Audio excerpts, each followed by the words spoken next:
Hold up here.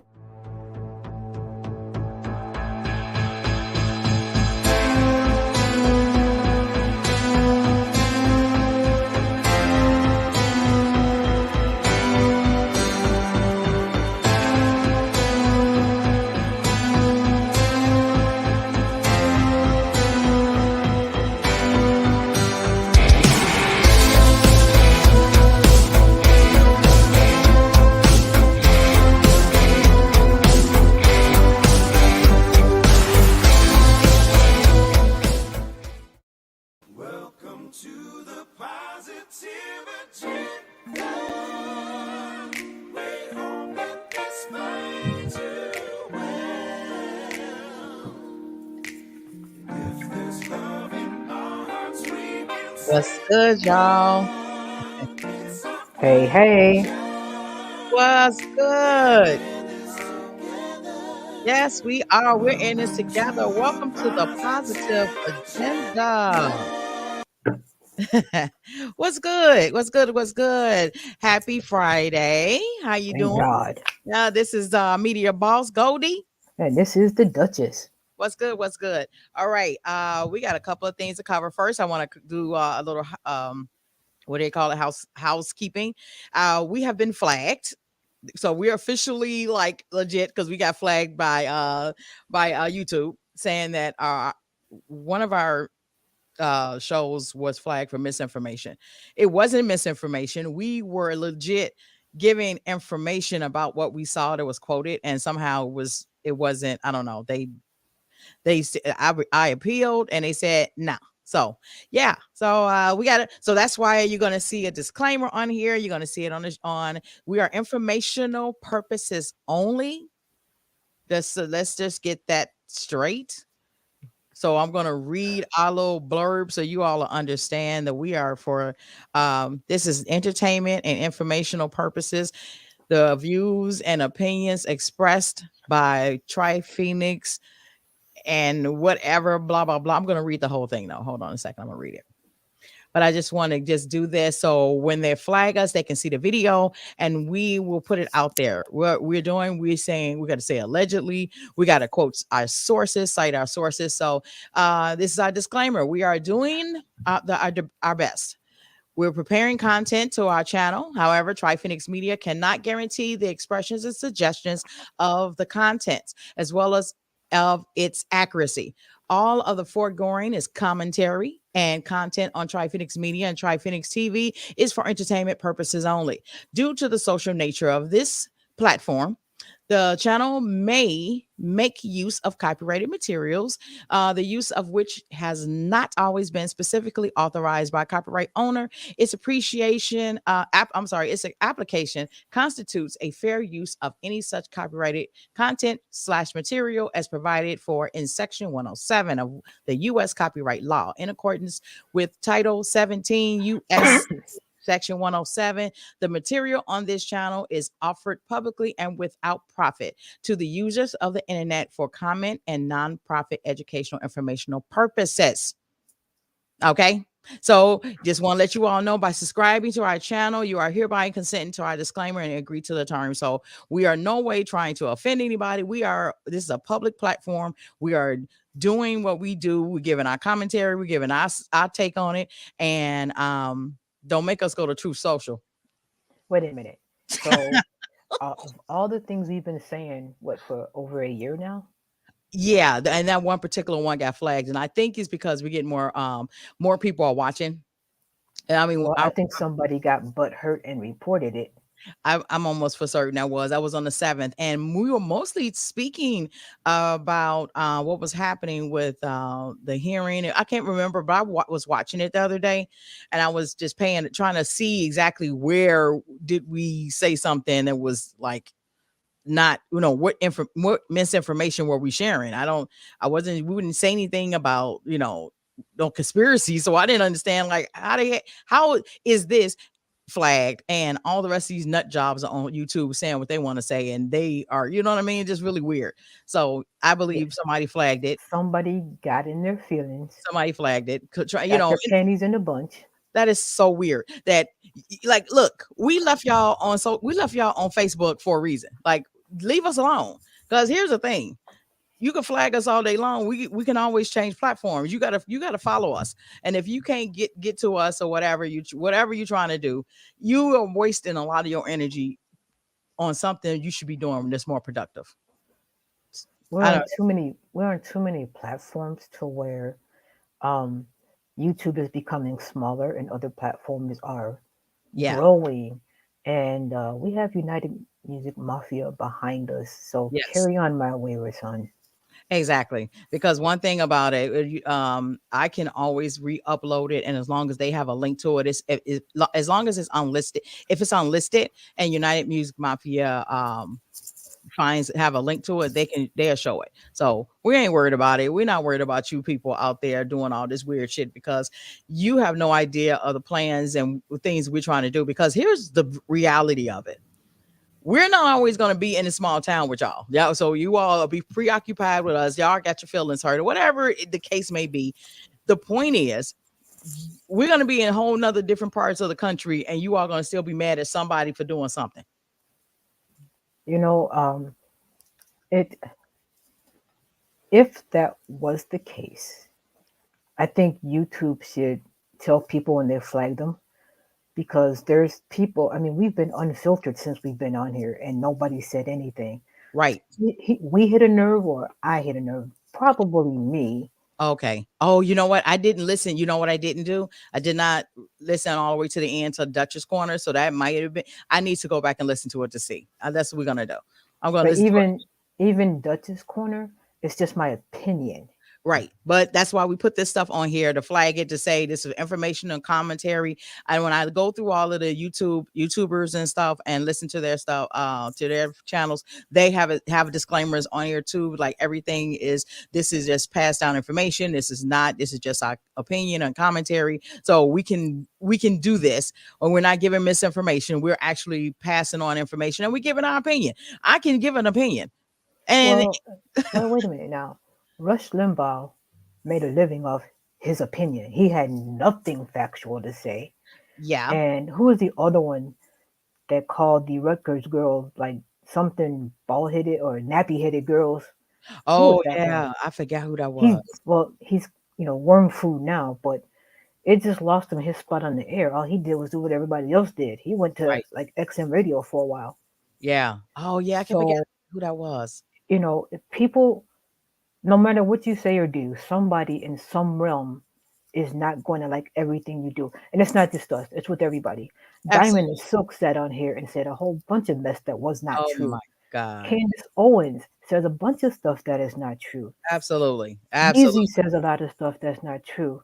Right. But we are, number one, we are not making any money for this. Nope. They get paid millions to say what they Yes. say, and it's all conjecture. Yes. Yes.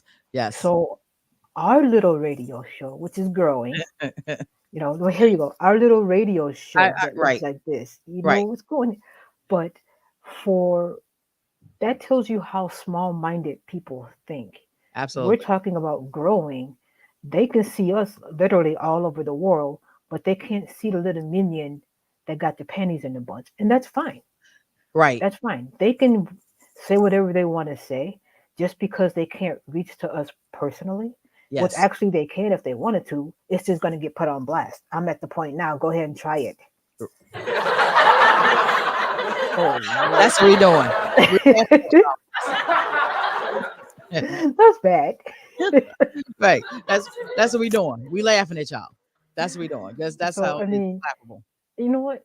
That's a badge of honor. Let's think about this seriously. That's a badge of honor when you get flagged by YouTube. I know. That's kind of like, yeah, people paying attention. That's what's up. It's You like we almost made it. I know. And basically, I got a warning. We didn't get a strike. We got a warning. Strike is there. You get another strike, then that's a warning or it's whatever. But when you get a warning, the next one is not a warning. It is you won't be able to do anything for a week on YouTube. So yeah, But we have Twitch, we have Facebook Live. There's Twitter. yep, I yeah, mean, now that Elon Musk is back, there's basically no censorship. So YouTube wants to practice censorship when it's convenient. because all the stuff Exactly. that they allow. Yeah.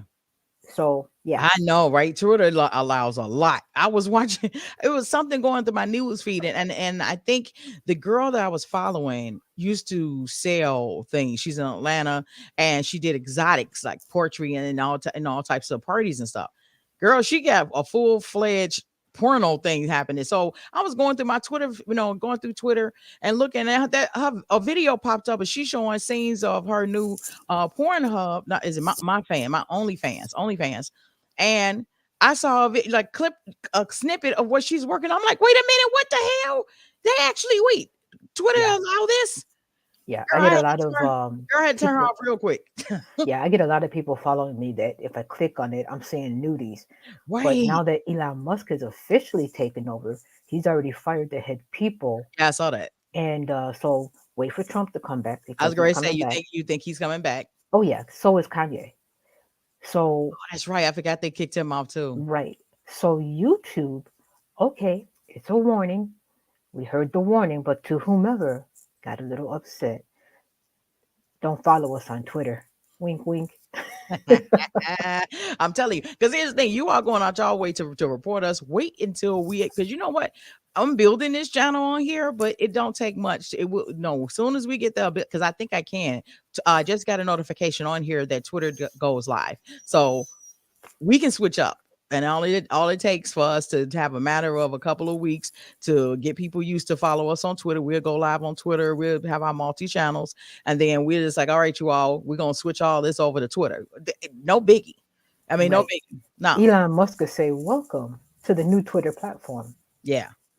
So it's YouTube is kind of like Facebook. When they get in the mood, they start throwing out warnings and flags and all that stuff. Yeah, that's true. That's true. They got to So show, and they always going, and Facebook did that earlier this week. I had that post, and the reason why it got screwed up the way it did, because you saw that the guy was talking about it clicked, it went on to messaging.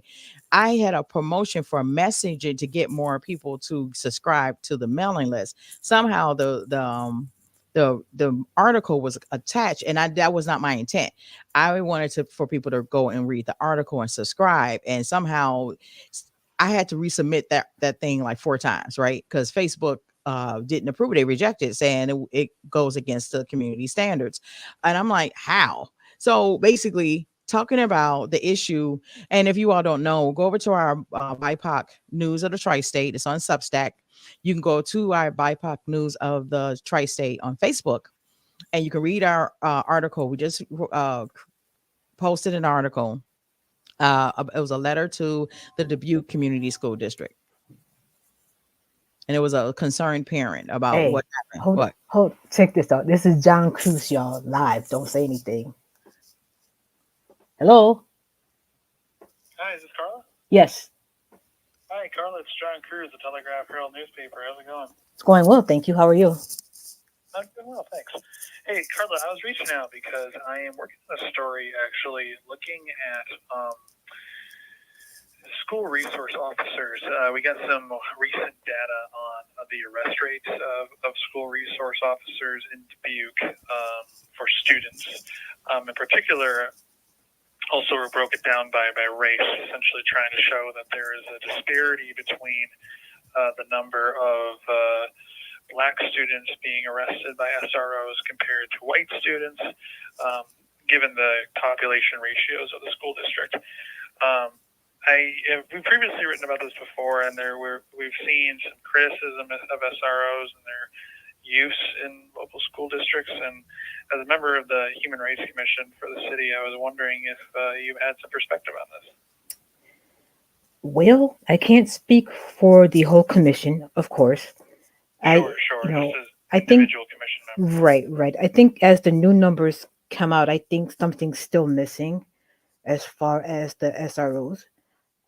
We still have young ladies being assaulted in the school district right now, and nothing's happening. So I think they need to reevaluate the numbers and actually go into schools and hear the complaints of parents whose young ladies are being assaulted, and the SROs haven't done anything. I see. Okay.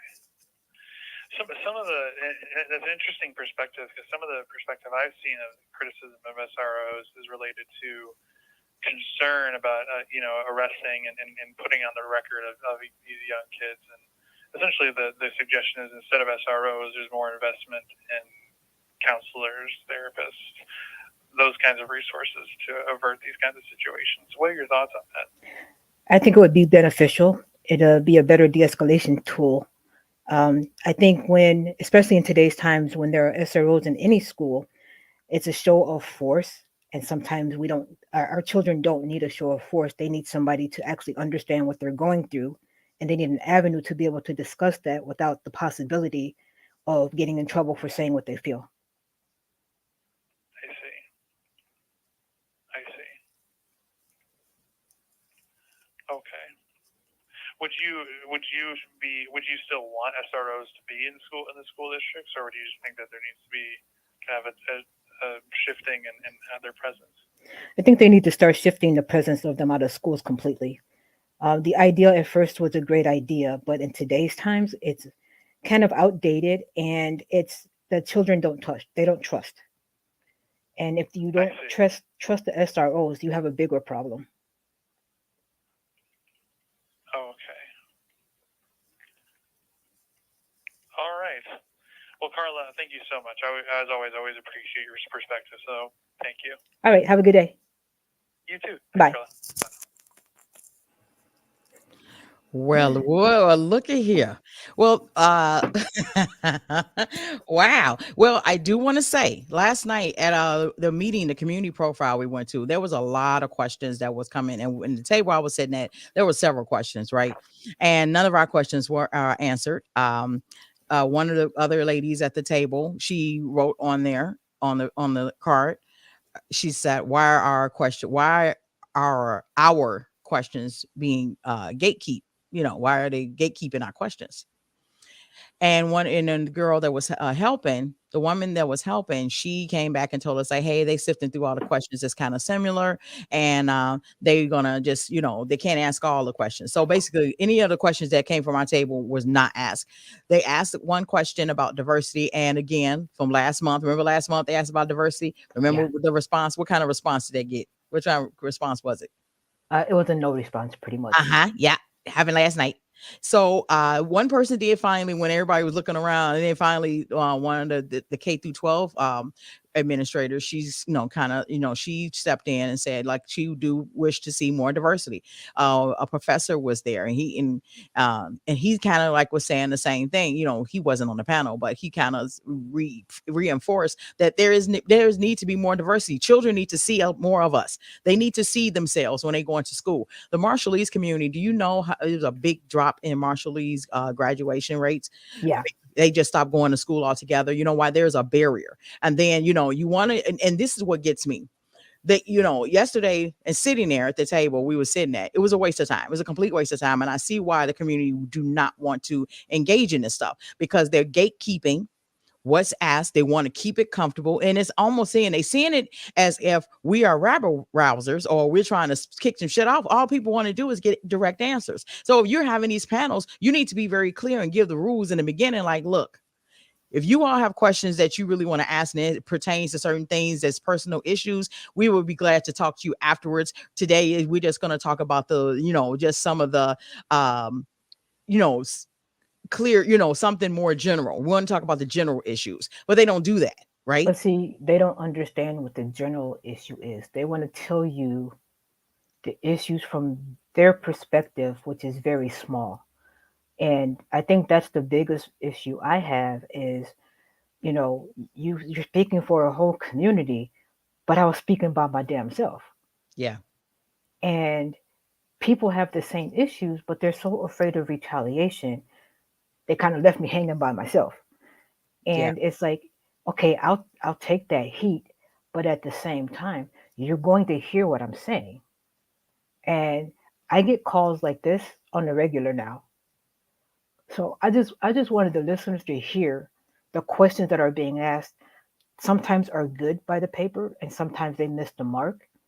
But if Jackie comes in and she starts listening, I got your back. I told you I did. Yeah. And you know what? And I totally agree with the SROs that it should they should be taken out of the school because see, this all stems from the 90s when they were seeing an uptick, an upsurge in gang violence and school violence. And basically it was because of the broken homes and the systemic racism and all that kind of stuff.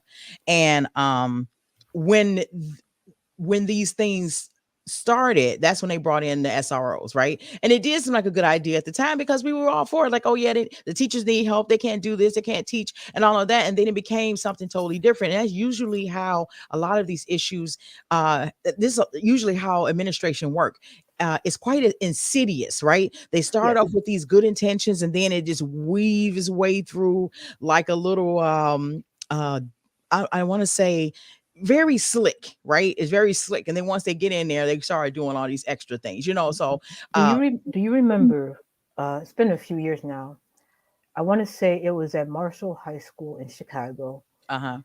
The girl was dragged down the stairs by an SRO, and Oh, I think I she remember was that. dragged down by her hair, and her hair wasn't very long, and she was, she was a thick girl, and he dragged her down by her hair, and the school board tried to say that it was only a snippet of the video. To which a parent responded, it doesn't matter if it was the whole video or a snippet. He still assaulted this young girl as he was pulling her down the stairs. He shouldn't have never laid hands on her. Yep. Yep. I That's do the remember that. problem. So now we have the officers are required now to carry a taser. Does that mean the SRO carries one as well? Because here's the thing, a lot of these young people now are coming through, they have these ailments that you can't see.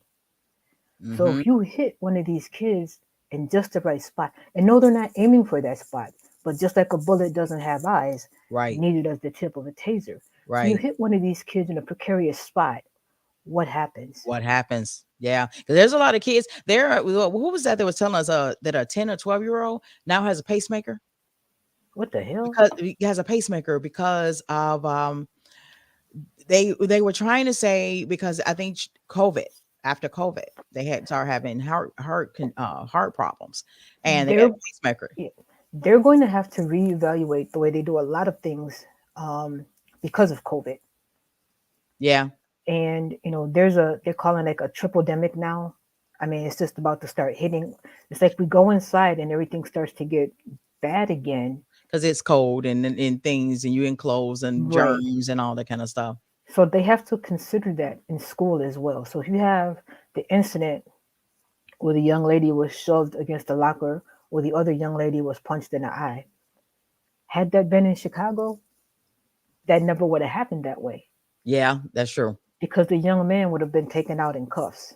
Well, yeah, I just heard. Wait, I just heard that another student is leaving out here. They were coming here. They leaving in December. They were jumped by some people, and they were jumped by some guys. And I'm trying to think. Did they go? Did they arrest them? Of course, they arrested them. You know, because the boy got jumped, and it was very. It was a way it was handled that it was that's kind of like concerning, right? Hmm. And this is why. And they keep asking, why can't we keep people? Maybe if you stop being tone deaf, you would figure it out. You know, listen to what's really being said instead of you actually thinking that like people like us that are very concerned for the well-being of all of us. If you listen to no, we're not trying to get on you. And I understand people don't like being no, it's not reprimanded. People don't like correction. They don't like they're not told they're not teachable, they're not coachable. But we're gonna table this and come back because we got Sylvia on here, Sylvia Fedrick. She is here and we're gonna talk to her. She's a gospel artist out of Chicago. And I'm gonna let her talk. Let me bring her on. All I have right. not listened to her music yet. Yeah. Oh wow. Well, you I'll, gotta hear it. yeah, I'll get to it. I've been busy. I know you have. Hey Sylvia, how you Hi, doing? Alonda. I can't believe it. After all these years, we're I know. here. I know. And you know what? It's so funny. Let me tell Duchess. Duchess, this is Sylvia, and I Hi, know you heard so much Duchess. about. How Nice are to Hey, meet you. you? I'm well. How are she's you? from I'm Chicago too, doing Sylvia. great. Oh, Yeah, hey, great. yeah. So Great. I've been promising her an interview for the longest because when I was on radio in Chicago, the gospel radio station, somehow we didn't get a chance to hook. I think I left before we had a chance to get you in there. Yeah, I left the station because there was a lot of stuff happening right in my of life, course. right, and so The I industry. Yeah. yeah, so it was just a lot of things happening. Then you took a sabbatical, so we're like, okay. And when I saw you come back, I'm like, yes, let me get her now before things are happening. So how are you, everybody? Hey, this is Sylvia Fedrick. Hey, how's everybody today? I am doing great. No sense of complaining. It doesn't do any good. So Uh-huh. we just go with the punches and keep it flowing. Yay. Well, Yeah. yeah. So tell everybody a little bit about yourself. Well, I am a inspirational, spiritual, contemporary gospel artist. I've been in the music industry, God, going on probably 35 years. I started in house music. So yeah, I started in house music. So I'm probably gonna date myself when I tell you the places where we performed back in the 80s. Uh, but I had got married, and I had like a 13-year hiatus out of the industry, and I got back into music as a inspirational contemporary gospel artist. In 2008, I released my first solo project, and I've been pushing ever since. Nice. Nice. Yeah. So nice. So all right, you said dating yourself. So let's tell you that we all probably around the same age. I Oh, I can't tell. right. So right, I can't Yeah, either we're with you. very young. I'm thinking like what? Like so I mean we knew definitely around the same age because we grew up with house music, right? South Yes. side Chicago, wherever you are, Chicago house music was the thing because it was like a extension of disco, right? And Yep. so you did house music. What name a couple of songs or name one song? What we Well, know?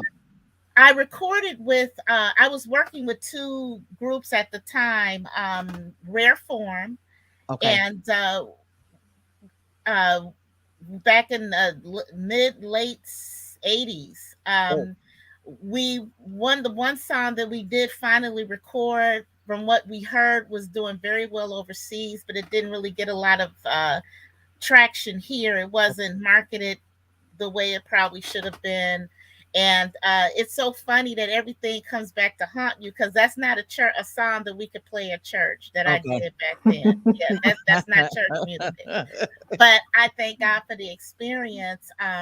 Back in those days, I worked with Rare Form, and the other group was Casa. And same thing, the song did very well overseas, but for some reason it wasn't pushed a lot here. Just a lot of, if you were into like underground house, you Mhm. probably have heard the songs. That one you could play in church, I think. Yeah, that one's okay. But that first one is not a church song. So Okay. a lot of moaning and groaning, but I was 21 at the time. So Okay. You know yeah, what? And but it's so funny because when you were saying this, house music back in the 80s did not do well. You know, it was all underground. You're right. And yeah, most music had to yeah, go overseas to hit to hit. And then the yeah, 90s came and it resurfaced and became a new resurgence because now the world knows about house music. yeah. And yeah, Ask Beyonce. yeah. Well, You wouldn't I think know, she would have made it if she was male? I don't think she would have had a problem. If what? If she was a male, I don't think she would have had a problem that's back a then. whole nother show, We that is Duchess. mm, We can do that one day. A female, being a female in the entertainment industry is a great topic to woo, touch. woo. Um, Yeah, yeah, we may have to. We may have to get yeah. a couple of other We women need a on whole here. nother, Yeah, yeah, we do. We need to talk about women in all industries because it is all pretty much the same. Unless it's really yeah, strange. It's strange. Hmm. We need to talk to all women because the yeah. male dominated industries, and it's not. It's just weird how they just get in their feelings when we come on. Like we here to like put a little, little season on y'all stuff. Like we ain't trying to take over. We just trying to do the same thing you doing. You But know. yeah, Wow. it's tough. Yeah. And then when you want to be able to look at yourself in the mirror and think about the things that you have to turn down because they're not ethical, what's more important, your humanity of feeling like a real woman, or feeling like you have to do things to get ahead. And something that, my father's no longer with us, but I give my dad so much credit for my upbringing and what he instilled in me about integrity. And I follow artists that talk about that. Like Gladys Knight is one of my favorites. She talks about, the things that she endured being who she is, and especially now in this day and age where these guys are being put on blast. Back in those days, in the 50s, 60s, it was unheard of really putting these guys out there, or you would have ended up in a bad situation, a worse situation, if you had come forth. So thank God for the Me Too movement and the other movements that have come about, have come, because it's sad being at this age. And I'll say I'm 57, and even being at this age, I'm still dealing with, the how can I be politically correct? Uh-oh. Because I want you to invite me back. No, girl, girl, we put up on this show, so you go. Go Yeah, for it.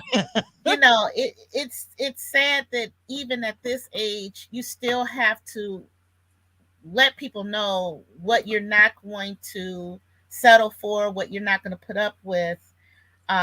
Because my dad always told me, baby, if you got to do anything other than singing to get ahead, that may not be for you. And my dad had a very rough vernacular. So I'm telling you verbatim, but he put it in another way in street terms. Mhm. You never have to do those things. You just sing, just let God use you, use the gift that God used you, and the right situation will come along. It may take a little longer. Don't envy people that get ahead of you, because you don't know what price they had to pay to get in some of those situations.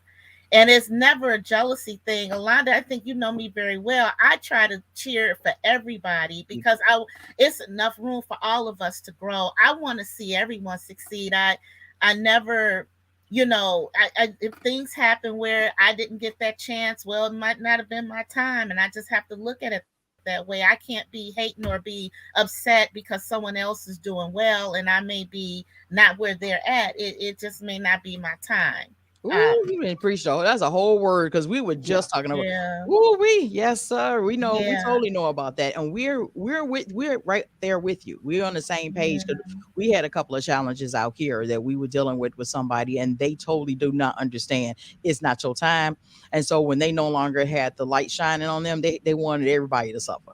Yeah, and we were And included. it happens. Like, And I almost want to say it happened. I'm not. I don't want to pick on our culture, but I don't know. no, Sometimes you're I'm right. No, you're right. Say it. because I've worked with all walks of life, people from all walks of life. I've worked and sang for different churches where you see certain things that take place, and you're like, is it just us? I know that nowhere is perfect, but why do we give each other so much havoc and hell? And why can't we just celebrate each other and support each other? We could really go a long way, but it's always this fight. And yeah, I got weary. I had to get to this point, trust me.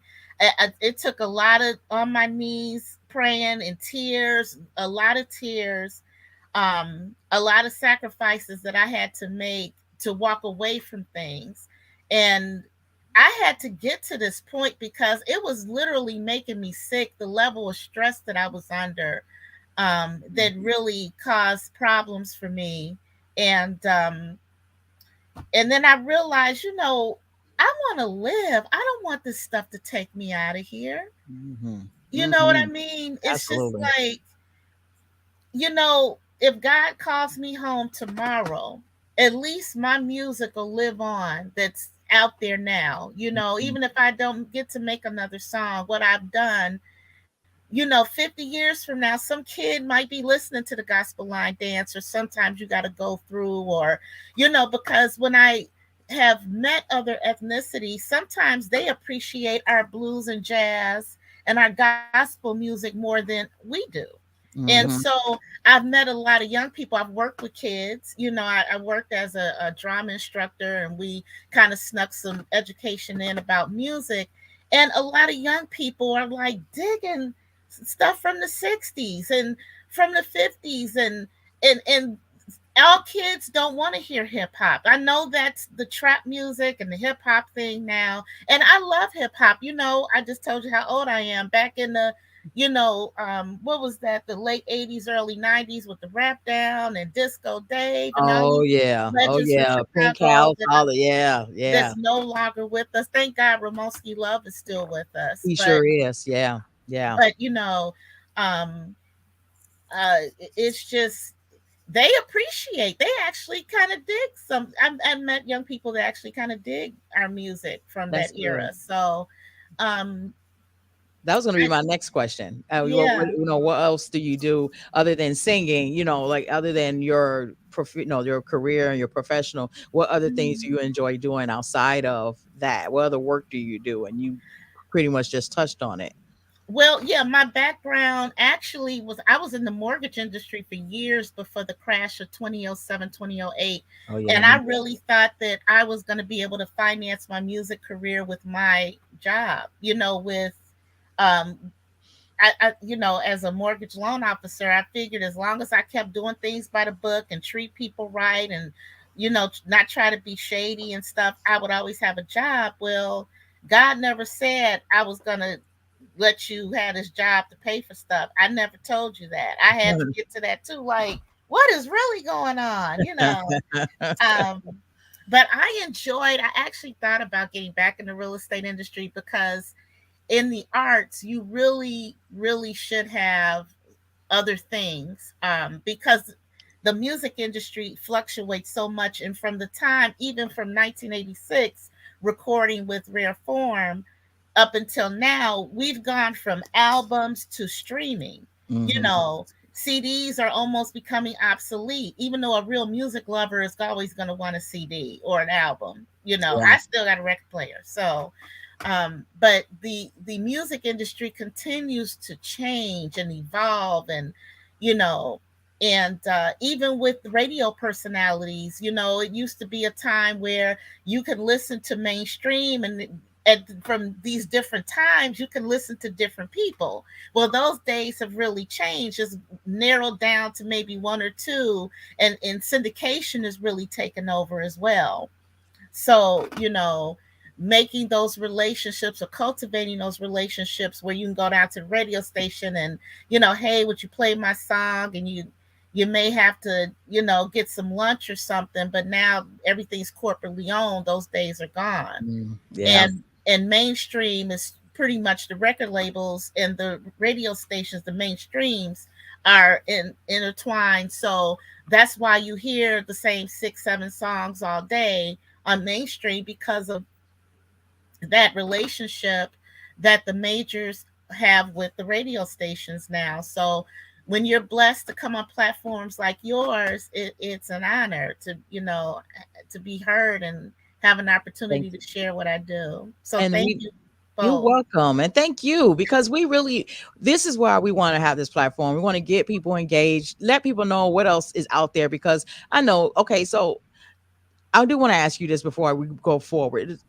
The whole thing with Kanye. What are your thoughts on that? I know I'm it's I know him from a personal side and I never really liked the little boy. I always see him as a child still. But what do you like? I don't you don't have to really go into it, but Mhm. being in the industry and you see what's happening with him, Mhm. what are your thoughts on that? Like, what are just like couple of just give me a couple of sentences. You don't got to go all the way into it. Kanye is, I feel in my heart that he really needs help, and unfortunately I don't think he's ever got the help he needed. Once his mother passed away, I think that really pushed him over the edge. So when you think about the things that he says and does, those are not things that a person in their right mind would do. Mhm. And so it's very unfortunate that I don't know if anyone in his camp has tried to get him help, and he denied it, or people are just not, I think about him and a lot of other artists like Phyllis Hyman, and I know that's a whole nother show. When you think about artists that took their lives because of the state of depression they were in and so forth. So I don't find humor in any of the stuff that's going on with Kanye. I'm actually very sad for him Yeah. because he's not in his, I don't feel that he's in his right state of mind. Um, and unfortunately, it's costing his career and his endorsements and everything else that he worked so hard to build. And that's just my take on it. I don't find any humor in what's going on with him right now. Yeah. I'm sad for him, Okay. actually. And Carla, I mean, Duchess, yeah, Duchess, you did just say that. You did just say that. Yeah. This the time of year. I was looking at our memories on Facebook, and this time of year is around the time his mom passed, like around the 9th or 10th of November or something like that. Mm-hmm. Yeah. And Mm-hmm. every around this time of year, every year he goes into these episodes, right? Yeah. And it took you, Duchess, to say that when I said so. I'm like, why is he doing this? And you said, I'm like, that makes so much sense. That I makes so think that there was nobody to pick up that slack when his mom passed. She was Yeah. able to keep a lot of his antics out of the spotlight. But Yeah. imagine the guilt he's probably feeling, and he doesn't know what to say because he paid for his mom to take that trip and he paid for the procedure and she Yeah. didn't come back. So the guilt of that, knowing in his mind the way he thinks that, oh my God, I paid for my mother to die, that's got to weigh a lot on him. And instead of people, his people that he surrounds himself with, instead of taking him and say, yo, brother, let's go get you some help, let's get you Mm. someone to talk to, they're Yeah. not going to say no because he's paying them. Yeah. So when you pay somebody an exorbitant amount of money, they'll tell you your shoes are blue, even though God knows you have on green shoes. Mm-hmm. And this is what he has surrounded himself with. So if there was a person that actually cared about him as a person and not as a dollar sign, they would take him and sit him down and talk to him and say, okay, we need to discuss these issues because he's never once said how he's felt about his mother. Nobody's ever given him that chance to say how he feels about it. They just wanted to mark it off his behind. Hmm. Kind of like Michael Jackson. Yes. And a lot of celebrities, when I love reading. I don't read as much as I'd like to because of time constraints, but I love reading the histories on a lot of artists because just what I've been through, and in the years I've done it, and still, I've gotten some success, but I'm still a long way to go. Mhm. And the things that we endure, it is enough to push somebody over the edge if you're not grounded in yourself and have a relationship with God, because He's really the only constant things. People will walk away from you, family will laugh at you and talk about you, friends will desert you, and situations will constantly come up. As an independent artist, your music has got to sound like Kirk Franklin's, even though you may not have that budget. And when you're trying to market your music to radio and so forth, and they'll tell you, well, this is good, but you need to go back and do this, that, and the other. And you may just not have the finances for that. It costs a lot of money to do what we do as musicians. And, depending on where you want to do, some people just do it as a hobby, but this is my lifestyle. This is my livelihood. So I have to do things correctly in order to compete. And Yeah. it's a lot of challenges. It's a lot of challenges, and you almost have to encourage yourself. I have to, even though I write to encourage other people, I have to listen to my own music just to encourage myself sometimes. Yeah. Yeah. And Because so you have that song, was that the gospel? Was that which one is that? The slide?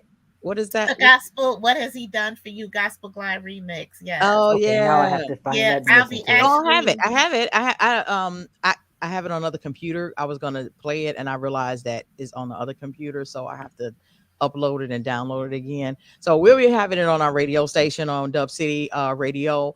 We're Thank relaunching you. on November 1st. So both your songs will be in rotation. Congrats. I'm also Thank going to give it to our you. sister station in Rockford. He plays gospel for I think from 6 to 11 daily. So I'm gonna put it in his and no drop it in his little repertoire. And so I'm gonna make sure that the people close to us get a hold of it and have you Thank you. gonna have your interview up and so folks would know. So tell us a little bit about that before we close. Before But we wait, can I ask you a Oh question real yes, I'm quick? sorry. Yes. Have you had a chance to sing with Ricky Dillard yet? No, and I know Ricky. I saw that he just won a Dove Award. Yeah. I actually, it's so funny. I met Ricky back in my mortgage days. I actually got to sit down with him on business.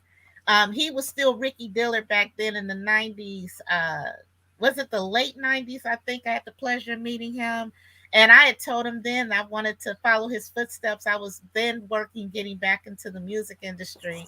So I would love to work with Ricky, but if you like Patrice Rushen and Denise Williams and Minnie Riperton, I'm your girl, but I'm not a gospel church singer. But I'm quite sure he can write something for me to do. I I'm think so. sure that I could fit in somewhere. Ricky, if you're listening, Ricky, if you see We Right. this, love you, Ricky. Well, you Yeah, have he was the such a cool Franklin guy. twins. You have the Franklin twins out in the south suburbs as well, because Ricky is out of the Chicago Heights area. But Yeah. the Franklin twins, Aaron and Alan, like the whole Yes. Franklin family, I went to school with them Oh, at Brim Trail, nice. and I mean the Talented whole one is brothers. a minister. Uh-huh.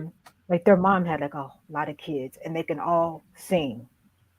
Every single one of them can sing, and that might be a connection to hook up with as well. Okay. So That's I'm just great. putting it out there. Like I know Yeah. talent, so I would yeah. love to work with Ricky because he was really the time that I got to work with him. It was a short because he was touring then. I mean, we were supposed to meet again, and then he probably ended up. I'm quite sure he ended up getting a home or whatever. But he was even back then was busy. I mean, so you definitely got to I catch would love him. to reunite with him one day, just to say, "Hey, I'm doing it." My cousin sings with them. Oh, nice, Yeah, you maybe have nice. to put them in touch. Why not? Get with your I cousin. can just reach out to my cousin and say, hey, we had Sylvia on the show. She knows Ricky. Get her out there. Yeah, Oh, absolutely. No, that's that'd Just be I'm so gonna say it awesome. just like that. Get her out there. Uh Oh, huh. thank you. That's So very kind. yeah, and that is really yeah. I forgot. Duchess know. I know a lot of folks, Everybody. but she knows a lot of folks. I think between the two of us, I think we know pretty much most of Chicago. That's great. Yeah. That's a good thing. We know about at least about I would say about 45% of Chicago Yeah, that's a Yeah. great And the thing. suburbs. and the suburbs. And my auntie Rita, I think know probably 90%. Everybody knows my auntie Rita. Uh, Oh, wow. everybody knows her. I think you know her too. Um, I think I saw you all in a picture or something happened. She was somewhere and you all would take it was years ago. So Uh-huh. I think it was by it, not that you know her, but I think you all was like at the same place and y'all was I forgot, but I know I'm like, oh What's wait her a minute. last name? Stewart, Rita Stewart. That sounds Cause she goes familiar. by Musim Shoe. That's what she go by. So you all Oh know my each other. God, Yep. Yeah, yes. told you she know her. I know it. She know everybody. My Oh auntie, my yeah. God. I didn't know that was your family. Yeah, that's my Wow. auntie Rita. Small Yep, world. everybody knows her. So I'm gonna get her on this show one day too. Okay, Yeah, yeah, cool. it's so funny. Yeah, she's still out there. She's still in Chicago. She's Mhm. having her big party coming up in January. She'll be 65. She don't look a day Okay. over 50. That woman looks really good. So yeah, Yes. yeah. So it is so amazing. I told you we all. So that's definitely a good thing that we can connect. I am so glad. So when you did that song with uh, what was the inspiration behind that? Which one? The gospel Uh, line yes, dance. yeah, the gospel line Jeff, dance. them Alley Cats, phenomenal producers. Jeff Dillard, who's a Lindblom alum. What's up, Swoop Swoop, and Okay, Teddy Jackson, talented brothers. So they both felt like, Sylvia, there's line dances out here. Why can't you have a line dance? And so I was like, that sounds like a great idea.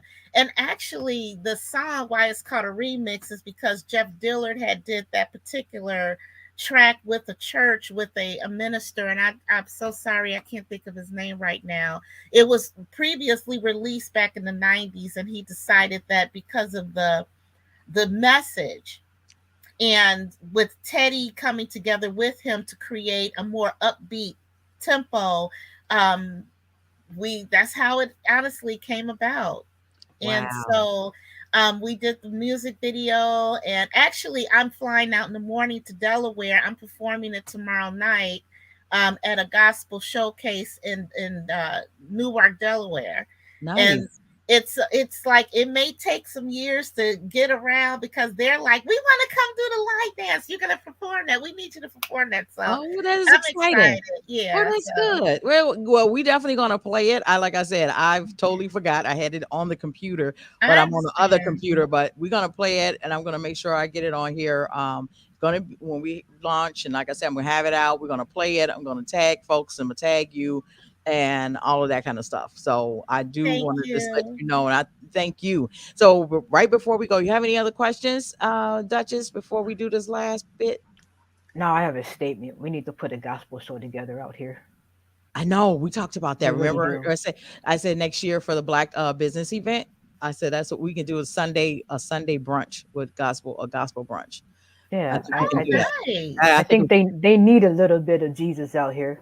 They need a little bit of something. the real one. Yeah, they need a real one, not the one that they be making up. But Yeah. anyway, we're going to talk about that. But I do want to ask is there anybody you'd like to acknowledge before we get off of here, and how people can Marshall, follow you? yes, Marshall Thompson, my management. God bless you, Marshall. So Oh happy he wow. received his star on Hollywood Boulevard back in September. He's receiving his doctorate in December. He has been such a wonderful guy. Love you, Marshall Thompson, and my other manager, Dr. Michael Washington, also known as Doc Dizzle. You guys can follow me at sylviafedrick.com, and that's Sylvia, SylviaFedrick at sylviafedrick.com. Check me out. And thank you guys so much for having me on. Thank you for being here. We really appreciate it, and we want you back because I'm thinking that we might do a maybe like an anniversary show in the coming Okay. months, and we'll just have some of our past guests on here, just saying, hey, I don't know, we'll have to put that together. Me and Duchess will sit down and brainstorm because we do need to talk about some other things as far as women in the industry. Oh Uh, my God. how Yeah, can we? Yeah, you yeah. need to have that show. It's needed. Absolutely. I'm Just, thinking about, yeah, I'm thinking like a panel or something, maybe something we can do like during the day, maybe some hours, like maybe like a mhm. block of 4 hours, and we can have Yeah. different ones happening. We can facilitate that. We can do it online, and everybody, you can be right in your own house and look Yeah. and tune in. I would love to be a part of that because so many women walking around here thinking it's just them or they're the only ones going through this stuff. And it's not, honey. It's more prevalent than what you think. Oh yes, it is. I'm so glad that people are speaking up because I was modeling in the late '80s, and I got a lot of that. And for one, I was too big, even though I was like a size 7. I was too curvy. And then there was just a lot of just other things that they wanted me to do, and I just like, no, I'm not doing that. Like, no, that's okay. Yeah. It was just amazing. This was only Chicago. It wasn't like I was trying to go on a real runway because I already knew how that was. But Yeah. just to have where we are, just being in Chicago. Chicago is something else. It's a micro version of Hollywood, right? Yes, it is. It It really is. is. It It really is. really is. The house music Mhm. scene, poetry scene, gospel scene, jazz, rock, Mhm. all of them have Yeah. these micro industry Yeah. things happening. It's happening all over. So I do want to thank you again for Thank stopping you. in and taking Thank time you. from your day. I got your contact information. When we pull that together, when me and Duchess sit down and figure out how we're gonna do this, we might do it in March because March is Women's Month. So we may just pull something. Oh, great. Yeah, Yeah, we can that do would be that. perfect. Yeah, we can do something in March, and then Mhm. we'll have like a block time and make it an event, and people can tune in. And I don't know, we might charge. No, I don't know. We'll figure it out. I'm always trying to. Okay, no, I'm gonna do that. It would be free, and we're gonna pull it together, and we'll let everybody know how to follow and all the other kind of stuff. All That right. sounds wonderful. I All right. can't wait. Thank you so much for tuning in, and thank you again. Tell It was everybody. nice to meet you. Nice Thank to meet you. you. Thanks, everyone. Thank you, Thank ladies. Have a you. good evening. Thank you. Take care. And don't forget, you guys, SylviaFedrick.com. All right. Bye All right, you bye. guys. All right. Have a good one. So, All righty. Yay. That was a good one. Yeah, that was. You know a lot of people too. I forget you just know folks. Your eyes lit up when she said the manager. I'm like you. Marcel Thompson, Miss Yeah. Shylights. Yeah, I didn't know. You see, see, I told you know a lot too. I was like, I love it. I love it. I love it. We're gonna take a small break and then we're gonna come right back and keep going. And we're gonna pick up where we left off about our conversation. We'll be back.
You know, Hey, this Media Boss Goldie, and I just want to say thank you so much for following us right here on Triphoenix TV. If you'd like to stay updated with what we got going on, don't forget to hit that subscribe button. All right, we're back. that's a Thank- catchy tune. Which one? The first one you go to, the first Oh. break. Yeah. That's a royalty free song we got from YouTube, by way of Canva or something like that. Because I do a lot of video putting together. Because I went through our video editing, and then that was doing something weird, so I went through another way. Okay. But yeah, I forgot the name of it because I went through it again to edit that and got sidetracked. Anyway. Oh my God. I know. Oh my God. That was a great one. I'm so glad. I'm gonna play her song. I'm gonna send it to you. I got it pulled up. You do? Okay. Yeah. Okay. Because I'll send you the link. So back to that was a good interview. I enjoy talking to her. So I do want to talk about, hold on. There was something else that I wanted to talk about that when we coming from our news source that we have every day. It's published every day. It's an aggregate of BIPOC news of the tri-state. Okay, so the letter. Okay, so back to you talking about. So you just talked to Mr. John Cruz. So let's go back to that. Yes. We did the letter, and right before we was talking about it, that's when you got the phone call. So we did this letter. We didn't do the letter. We published a letter that was a public letter that was sent to the TH and it was never published. The TH never printed it, right? Right. Of course. So we printed it and it's out there. And we wanted everybody to know. I also got an email, and not an actual email, but I found the website for Dr. Rashad Ritchie and sent some things because something else that I found out it was something else I just found, and I thought it would be good for him to see. And I can't remember what it was. I just found it today, and I was like, oh wow, this is happening all over. Another incident of kids being targets, I'm trying to, I got to go back and look at it, but it was another incident of something happening. And I'm like, why is it happening? And it's out here in Iowa. It happened out here in Iowa. It happened. So I'm like, these things are perpetuating and they're still trying to figure out why can't we keep anybody here? Right? Um, but here's the other problem. They don't want to hear us, and I mean you and I, speak up and say it out loud. And they want to keep saying misinformation, misinformation, misinformation. But these things are really happening to people on a daily basis. We just happen to say it out loud because the people that are coming to us aren't being heard. So we have to take other avenues to get their stories out. And then, they can't keep their heads buried in the sand anymore. And Yeah, I because mean, it's uh, things are coming to the surface. Like when you turn your head, it's one thing here, one thing there. It's a lot of stuff happening. right.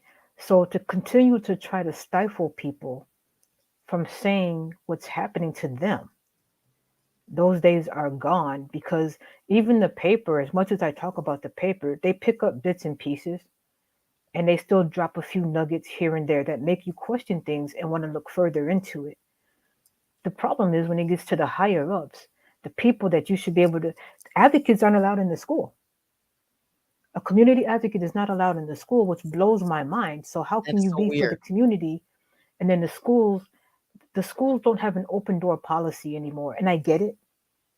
But when somebody comes in, they want the school board wants the community support, but they don't let the community come in to show support for the parents Huh. and the students, but they want the community to support them. Interesting. So we vote for the school board, but who votes for the students and who votes for the parents? We don't have that line of communication open between the community and the parents and the students. So the incidences that are happening lately will continue to happen until something really bad happens on one of these school campuses. And I mean, it's getting closer. There was a shooter just now in St. Louis. He was denied purchase of a weapon. Still got a weapon and still went to the high school and started shooting up. Yeah, that was another thing. That's on our that was on my list to talk about the school shooting. Like when does this stop? When does this type when and you know what? And I'm gonna lead into what we're talking about because this all ties in together. All of this radicalism, all the stuff that these folks and it's not new. If you go back into the history books and go back and look at they keep talking about CRT. They don't want what really does not that these right wings people don't want to really bring up is how they dealt with rejection during the Reconstruction era, right? During the time when people were elected rightfully, what did they Hmm. do? They went, they tore up a building, burnt it down, slaughtered a couple of folks, black and white. Told them they're no longer you no longer in office. We have our own election. This is the same thing all over again. So when we hear when the old people used to say and they used to quote the Bible and they used to say nothing new under the sun. This is not new. This has always been. There's always been these people that have felt threatened by not being um um how can I put this? By not being superior, right? Well, people forget that the White House was once burned, which is why it's the White House now because it wasn't always white. They burned it down. Yeah, that's true. So the insurrectionists, they know the bad history. They know destructionists. They don't know constructionists. Right. And when I remember growing up and both my grandmothers telling me, history repeats itself. Fashion comes and fashion goes. And they were right. I was just like, no, that's not going to happen. And I'm seeing stuff that we saw when we were younger happening now. And there's still no solution. When we talk about brain health now, I mean, think about it. There were some people, we used to say they're touched. Remember that? Yeah, Oh, we they're did. touched. Yeah, we did. Yeah, Yeah, And, we and you did. didn't, you didn't talk about it. You put them off in the corner. Now, Everybody's aware of it now, like as if it's a new thing. Like, no, right, it's always happened. Yeah, we right. just ignored them. So what we're seeing still is American greed. We see corporate greed. We see a few families that control the country. literally. One of those families is the Koch families. Yeah, They are still controlling the country. they are. You know, They, so that, and then you hear the right wing say that Soros, this other rich person, will be on the on the left, saying right, he controlling everything, and it's like, right. come on, y'all can't be this dense. Y'all know doggone well who controlling it, who controls what. And it's there's a lot of secrets that they're supposed to hold to themselves. Somebody around the world knows all the secrets of America because we had the other guy in office. And not only that, he said it publicly He did. what he He said to did. people, He and did. people are still denying it. Oh my. So when we sit back and we collectively watch a group of people continue to agree with what's going on, knowing this is not how they grew up. This is not how they grew up. This is what they became. So when you go Yeah. to your high school reunion and you wonder what became of the person that used to sit next to you. Oh, wait, I just saw them on TV. And then you turn around, oh, yeah, they were always weird in school anyway. You never think about it.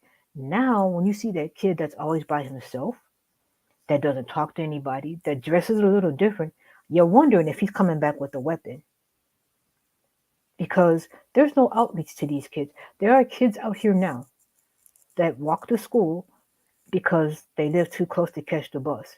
So remember when the schools closed down and then because of snow and everything, and then like the next day they went back. There was a kid that walked to school with no shoes on, couldn't get the bus because he was too close, no shoes, and still showed up at school. Wow. Did anybody bother to say, "Is there a problem at home?" No. So this is when they talk about the SROs in school. I don't think we need SROs in school. We need dedicated counselors. The purpose of a counselor in school is to guide. And that was said last night because there was a black woman on the panel, and she is a counselor at Holy Cross. The thing is, counselors are overwhelmed, number one, because there's not enough. But you had a counselor, you had your guidance counselor, and then you had your dean.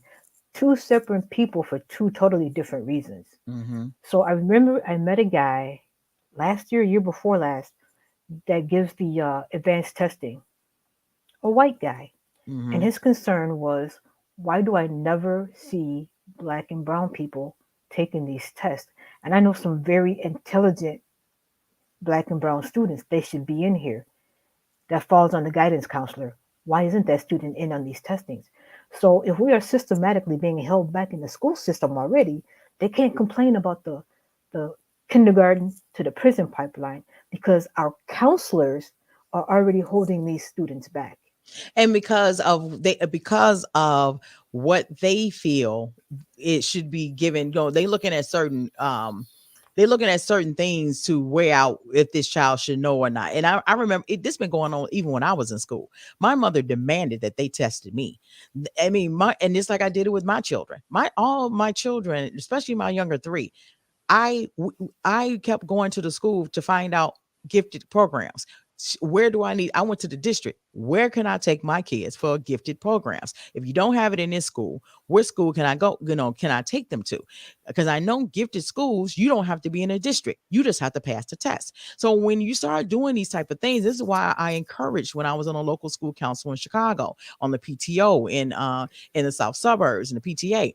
I encouraged the parents. I kept telling them daily, all the time, every time I saw them, like, look, if you need to make sure you are showing up in school. And I understand you working and it's too hard, but you know what? Your child appreciates when you take time out for them.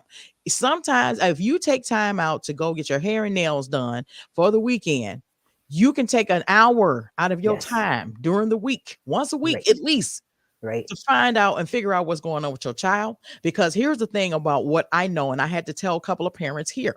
One girl was a white girl that was having a problem with her son and what the school was doing.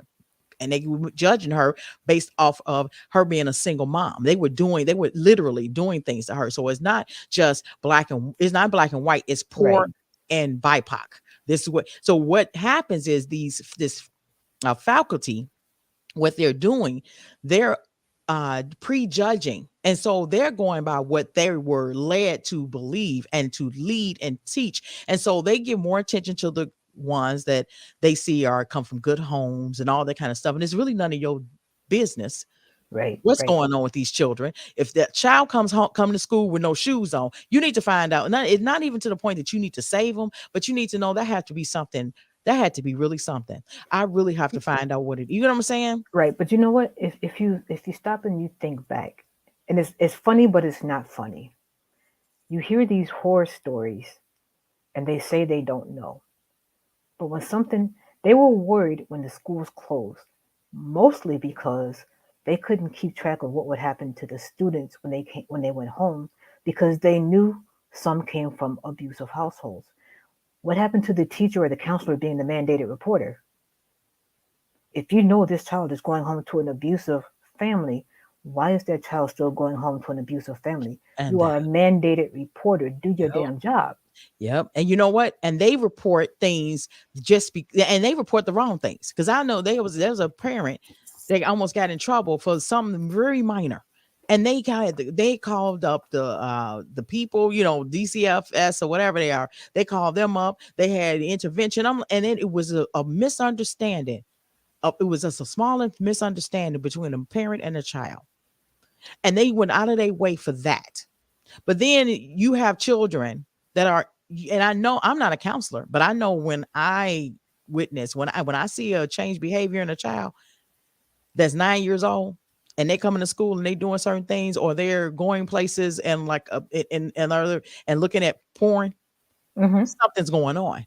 But what you're doing, you're demonizing a 9-year-old black girl. You know, a couple school years ago, a little boy, and it was in Chicago, a little boy was supposed to be at school and he didn't show up, and his mom didn't know it.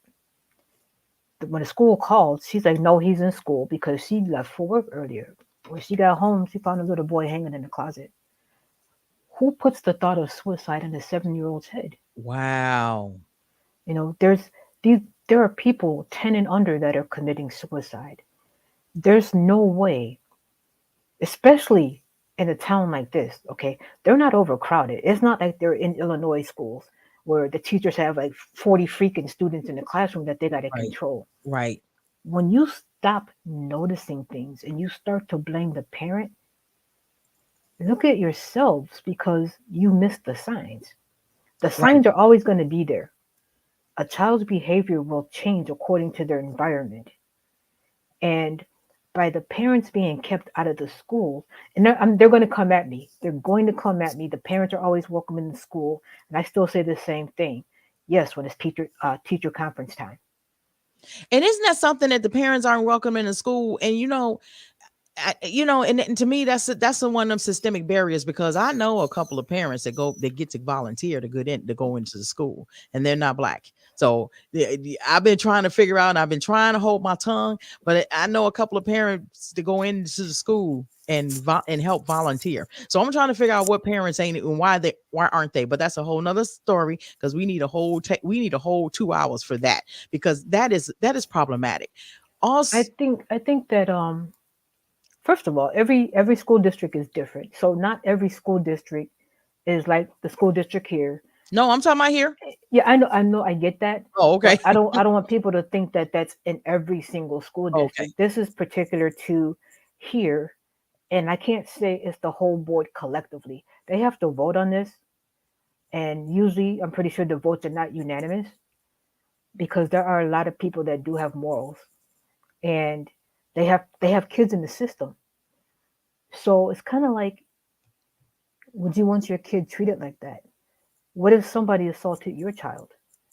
What would you do? You're on the board. What would you do if Well, somebody they don't have. assaulted your You know child? what? They don't have to worry about that. You know why? Because this is not a predominant uh black or brown district. Right. So when Right. you don't have to really worry about it, why do you have to concern yourself with things that's not happening to your child? You just want to make sure your child is not affected by it. So really, Right. it is not really a concern. And sometimes they think we are reacting because again, they have this thing in the back of their mind, stereotypical, because a lot of women are single parents, and it's not just black women. It ain't just black women. There's a lot of white single mothers. There's a lot of brown, Latino, Hispanic, Asian, whatever. But primarily here where we are, if you think about it, if a mother goes up to the school and she's concerned, their first thing in their mind is we're coming up there. They in their mind they see a big black woman huffing and puffing, get ready to come and strangle somebody, when in fact, no, she wants to come and talk and figure and see what happens. I know of a parent that went to a school for her boys. It was a few years ago. And her and her husband, and they thought they were just talking to her. And they kept talking to her, and she and her husband finally got on the phone, was like, listen, we've been going through this enough with y'all. And I don't understand. We gonna come in and talk to you because we tired of this. The teachers changed they changed the atmosphere shift. You can feel things shift while they was on the phone.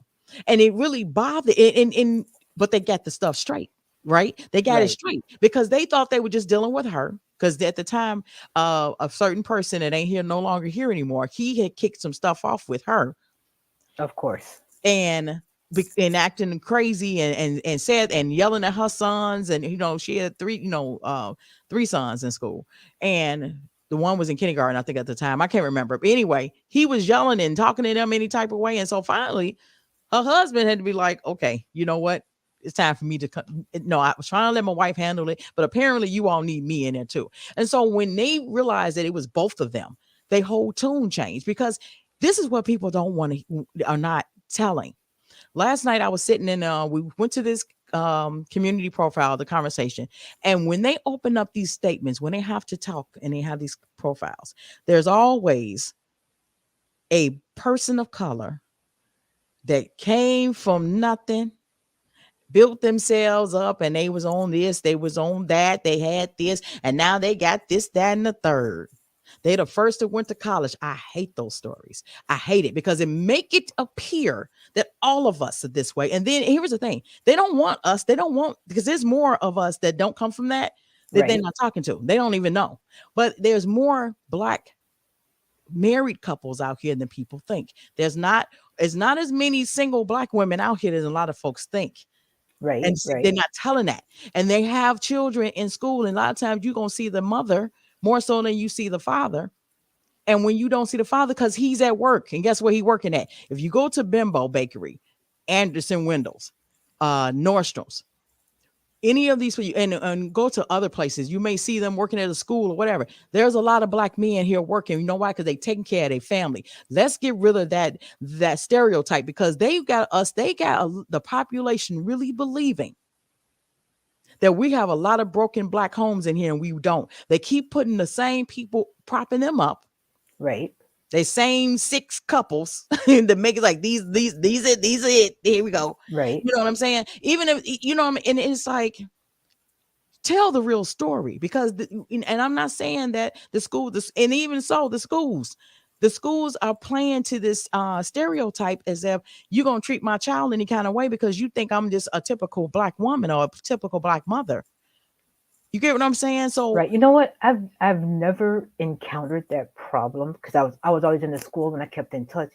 But when people say, you're a single mom, I was like, no, I'm not a single mom. I raised him by myself, but his father, he has a really good relationship with his father. So I'm not a single parent. And that's the other stereotype that black women need to take themselves out of. If the father is in that child's life, you are not a single parent. at all, if you co-parenting, you not a single parent at all. Right. So Nicholas didn't live with his father, but his father took care of him. And his father made sure he was okay. Now, on my end, everybody knew they didn't have to worry about Nicholas anyway. They all just knew it because I would send my mom in and she would tell them she's the nice one. Uh, You don't, because if I had to take off work and come home and get him, and she can get there, she worked downtown as well, but she can get to him before I could. okay. So she would tell people, if his mother has to come in, you're gonna have a bigger problem on your hands.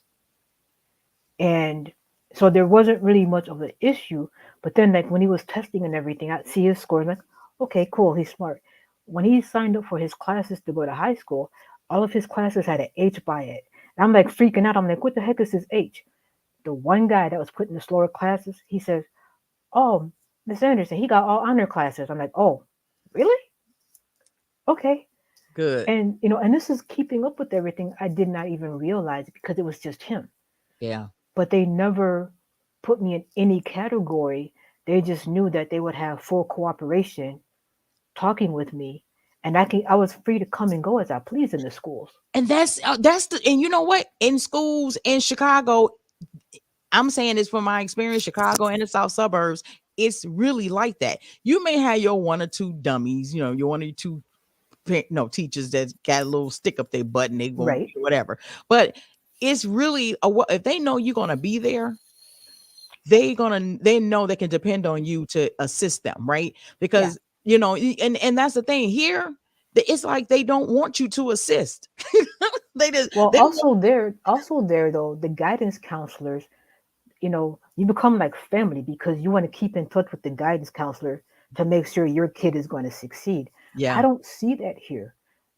I don't see. Also, I can't say I don't see it. My kid is grown, so I'm not going to see it. But the It stories, happens. It the, happens. It's yeah, just that it depends on who it is. Because I guarantee you, I know there is full cooperation because once again, this town goes, and again, I want you all to know this is for informational purposes only. We are not, this is our commentary, so don't get all whatever. But I do want to say this because what I've noticed also, this town, where we are is small, right? And folks like to know who to know, right? yeah, The have and have nots. And so if they think they can get if there's something else they can benefit from having connections with certain people, that runs all the way around, right? That runs yeah, all the way around. And there's nothing wrong with getting to know certain people. I'm not saying not to, but there you get more favor when folks speak highly of you, and when you are a big donor, right? So you yeah, can pretty much do what you want. If you have a child that's hitting on girls and do what they want to do to, and don't get reprimanded for it, it's because you have some skin and you have a lot of stake in the community, which is not right because that child should be reprimanded like everybody. I went to school with my grandmother. None of those teachers gave me any type of stuff when I came into class drunk. But none of those teachers gave me any breaks. None of them, except for that one teacher when he knew I was drunk in his class, and he now so that was it. With Nicholas, what they did is because I communicated with them on a daily basis. Yeah. So I was so bad that I actually went up to the school and got a second set of books for him. Wow. Did And you?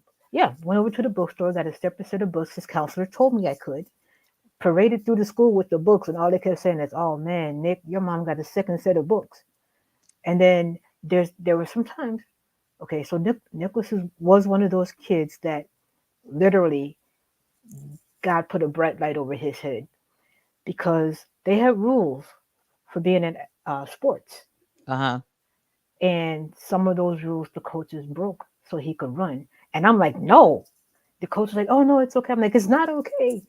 Arguing with the coach because the coach let him run when he wasn't supposed to run, understanding that not all kids have that same thing, but also like the star of the track team was failing the class, and he still got the run as well. So I know they make exceptions for certain students, certain athletes, and I don't think it's fair. What I will say is that my son did benefit from stuff like that That's because good. he was, number one, he's very honest. Number two, mom was on the scene. Like I don't think I missed any track meets at all. I don't. I think Wow. I think I stopped seeing him run when he got out here and got to college. I saw him run a few track meets and a cross country meet. Um, but again, at a young age, we were encouraged to be there. So I was just like, well, I can do this or call off work. I would leave work early so I can go trick or treating. Mm-hmm. Tired as I don't know what. So Yeah. I was a huge presence in his life. I got to know the principals everywhere, and I come here. I don't see that cohesiveness between the schools and the parents. It's almost like they want to keep, I don't know, it's very strange out here. It's very strange, and I understand that from a different perspective. I'm trying to I always try to see both sides. I understand from a teacher that never really interacted with uh the BIPOC community, right? Yeah, I get that it's something they may have some apprehension because of what they learned, because they ain't really, a lot of them ain't interacted with a lot of us before. So I get apprehension, because you do want to lock you, they feel safe by locking, themselves away, because they don't know if they're gonna get jumped on, and it's really not it. I get it. And I'm not saying that's it. But I'm looking at the mind of these people, right? Hmm. We're talking about folks that for a long time thought that people in Chicago were being paid to come here with with $600 and a housing voucher. They really believe that. They really believe that's why all it took was $600 and a housing voucher to come into this beautiful town. And I mean, if that's all it took, it would be more black people here. They need to read the room, and I don't think they understand whatever. But whatever make them sleep at night, whatever. But I think from coming from a historically racist all white town with a speck of, a couple of specks of people of color thrown about, and a large Marshallese community that's kind of silent. They have their own strong Hmm. community. Being that you are in a predominant white area, you're going to have a thought to yourself. These people think that they're going to think like this, and it's hard for them to get out of this thought process because it's been bred into them, right? So Right. change is hard. That's all I got to say. Change is You know hard for what? Change is hard, but think about the family that moves here. Think about me when I got here. Change is very hard. Um, and mine is like a reverse. It's like it's funny, but it's not. It's a reverse of what I went through because all of my friends are white in the first place. So I went through the them. reverse kind of thing, and it's like, yeah, change is very hard, but it's doable Yeah. if you want to do it. I And some people just have this mindset that no matter what they say or do, they're going to be better. Yeah. And here's the thing, when you treat a child like that, number one, you've lived a very long time. Why would you want to destroy a 7, 8, 9 year old? Why? And these are impressionable children. Like, these are still children. Like, I don't care what skin color. Like, when are we gonna get past skin color? Like, what is it? What's the problem? We cannot even. And that's another thing. When people say I don't see color, you don't see color until it's time for you to act up. That's when you Right? want to see color. When you want to judge us, that's when you start seeing color. Because apparently you don't see color until you need to. And I think that's unfair to say you don't see color, because that's a cop out. I want you to see my color, but at the same time, I don't want you to judge me on my color, because I didn't choose this color. And if anybody could choose color, I'm pretty sure that it would be more people of color in the world anyway. That's all I gotta say Right. about that. Let me tell you this quick story. And it happened recently. Um, Back out where I used to live, Glenwood has the Glenwood Cougars, which is the little kids playing football. Been there forever. And recently, like over the summer, a young man, 10 years old, a boy, tested, was he 12? I don't know, but he tested into the sophomore year of high school. Little black kid. And he still wanted to play football because the age limit is to like 12, 13 years old. Because he is in high school, they suspended the whole football organization for breaking the rules. And they they mediated sort of to where the varsity team can't play. They can play, but they have to surrender all their games. So even if they win, they don't win. But the younger ones can go ahead and continue playing for victories. Now, the Glenwood Cougars football team has always been very, very successful. A lot of those kids back in the day, I coached in basketball as well. So to see this happen and the coaches to turn around, and they were right when they said it, why would you punish a young black male for being smart? And he's too small to play in high school. Obviously, he can't play on a JV squad because he's too small. But why would you punish him for being intelligent? He's still at the age, I want to say maybe 11 or 12. I'm close. But why would you punish this kid for his intelligence? And rules are rules, but at some point in time, they need to make an exception for these rules. He's still a child. He's not a high school kid. He's just testing up with that same level. And not the whole league isn't black. I know that.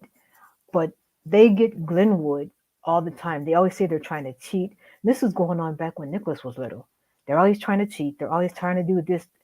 And one of the main ones that complained was the town of Steger or Steger. Put that together if you want to. The town of Steger. Their teams have always been mostly white for everything. And then when they get on the high school level, it is those kids that get chosen before the kids that actually have talent. So this has been going on since I was younger. But it grinds my nerves to see a young man and a teen be punished because of somebody's intelligence. That is the dumbest thing I've ever heard of. If he tested to be a sophomore in high school, good for him. That's a future inventor, a future doctor. You know, football might not be his calling later on, but you just took his youth away. So basically, they also created a hostile environment Yes. because if he's in that school, that means that they're getting mad with him. The kids get mad with him because if it wasn't for you being here, we could play football. You get what I'm saying? Yeah. You know what I mean? So it like they don't. Yeah, I got so much to say about that. That is really that's interesting. Yeah, I just read that a few days ago. I don't know the kid's family though, but I'm just thinking. I remember Nicholas in second grade, first grade. They started separating the kids, but they didn't tell the kids why. And I realized when he was in second grade, they had taken the slower learners and put them in a different class, and he was in an advanced class in second grade. They did that well in our school. First and second grade is the time when they start separating the kids from the slow learners and advanced learners. I realized that was a pattern when my second set of kids went into school, and I remember having a conversation with a couple of teachers like, "Hey." That because they started taking the standardized test, and they would say things like, "Oh, DJ, he tested higher. We recommend if you can take this because he was in a fourth. My older son was on a fourth grade reading level at second grade, so they had him go read with not fourth graders but third graders. Even though he could read fourth graders, they had him reading with third graders. They didn't want to make them too advanced because that was a intermediary school. We only went up to fifth grade, I believe, and they didn't want to be too much advanced because then then he would have had to. It would have to make other provisions for him, and that was in Markham. And then they did it with my other kids. And so when they all got in school together, from the kid, all three of them, they went to three different schools actually, and they ended up being in gifted classes and they excel. I mean, they excel so much all the way up into high school. My youngest son did not apply for college because he didn't want to go. He had opportunities for scholarship. He didn't want to go to college, and he just like nope, because if he go away to school, he's not going to stay. So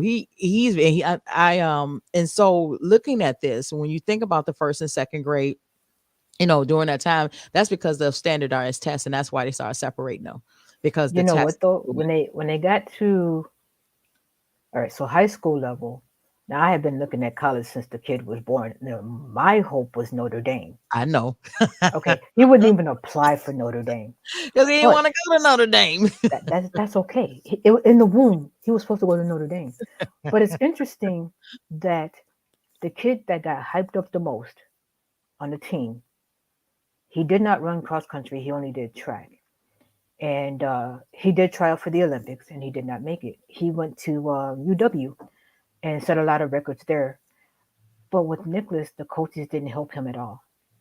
Wow. I did it all. I pimped this boy out like it was nobody's business. I had all the videos. I put him on the Be Recruited site and posted all his videos on YouTube on Be Recruited. Wow. That's how Clark found him. You know what? I think my sister-in-law said she thinks she remembers your son because she had track going on back then. She thinks Who's because her Nicole Lincoln, they had another. She was with another organization, but she had kids running against the schools in the south suburbs. Her daughters ran track back then. Her because yeah, she has a daughter. I think Nick and her are the same age.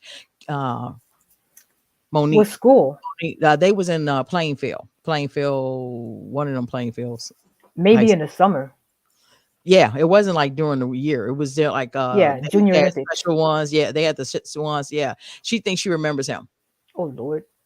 No, she. I So think because he was. I think because he was good. I think she remembers. She remembers a lot of different kids, and I think she remembers because she also coached out that way in Country Club Hills, and she had Country Club Hill kids, and they were running against the kids in the South suburb. yeah, so he ran with, I forgot the first team because I still don't like the coach, and then he ran with LV's whatever the hell they call. She coaches at Marion. She's an idiot, but with him, they did nothing to help him get recruited. Wow. Nothing. And when he accepted the offer here, they put an article in the paper about him. But a friend of mine that lived in Frankfurt had to send me the article. I never saw it by Oh where we wow. live. And the article starts off with, he may not be the fastest one on the team. And then the coach goes on to say, well, all the athletes were following after this one that they kept propping up. And the cross country coach told the track coach, you know who did this. And he got ready to say something. He said, his mama did all this. Yeah, mama put in that work so her son can go to college. Wow. And that coach I still don't like. I get Nicholas says he's all right or whatever, but he's from the area. He's from Wisconsin. Mm. And to see them hype up this one young man who had, came from, parents were divorced, dad loved the camera, the coach was hanging on his coattails. So, and then there's another young man that ran track. Literally, he came out of nowhere, okay, Uh huh. and just killing it. His family is Cuban, and he is now an MMA fighter, and he's like really, really Oh. good. Oh, But I think didn't Nick just share a picture or something with him? Was might that? be, I might think be so. I think Chris if it was, Gonzalez.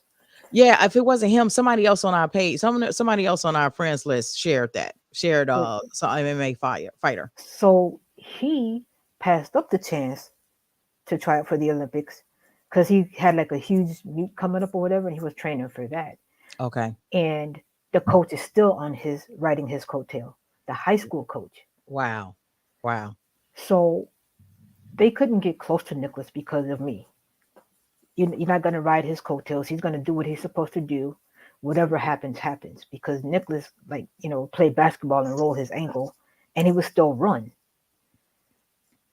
And it was kind of like I watched these kids, and the teachers prop them up, the coaches prop them up, and then you have the kid that does nothing.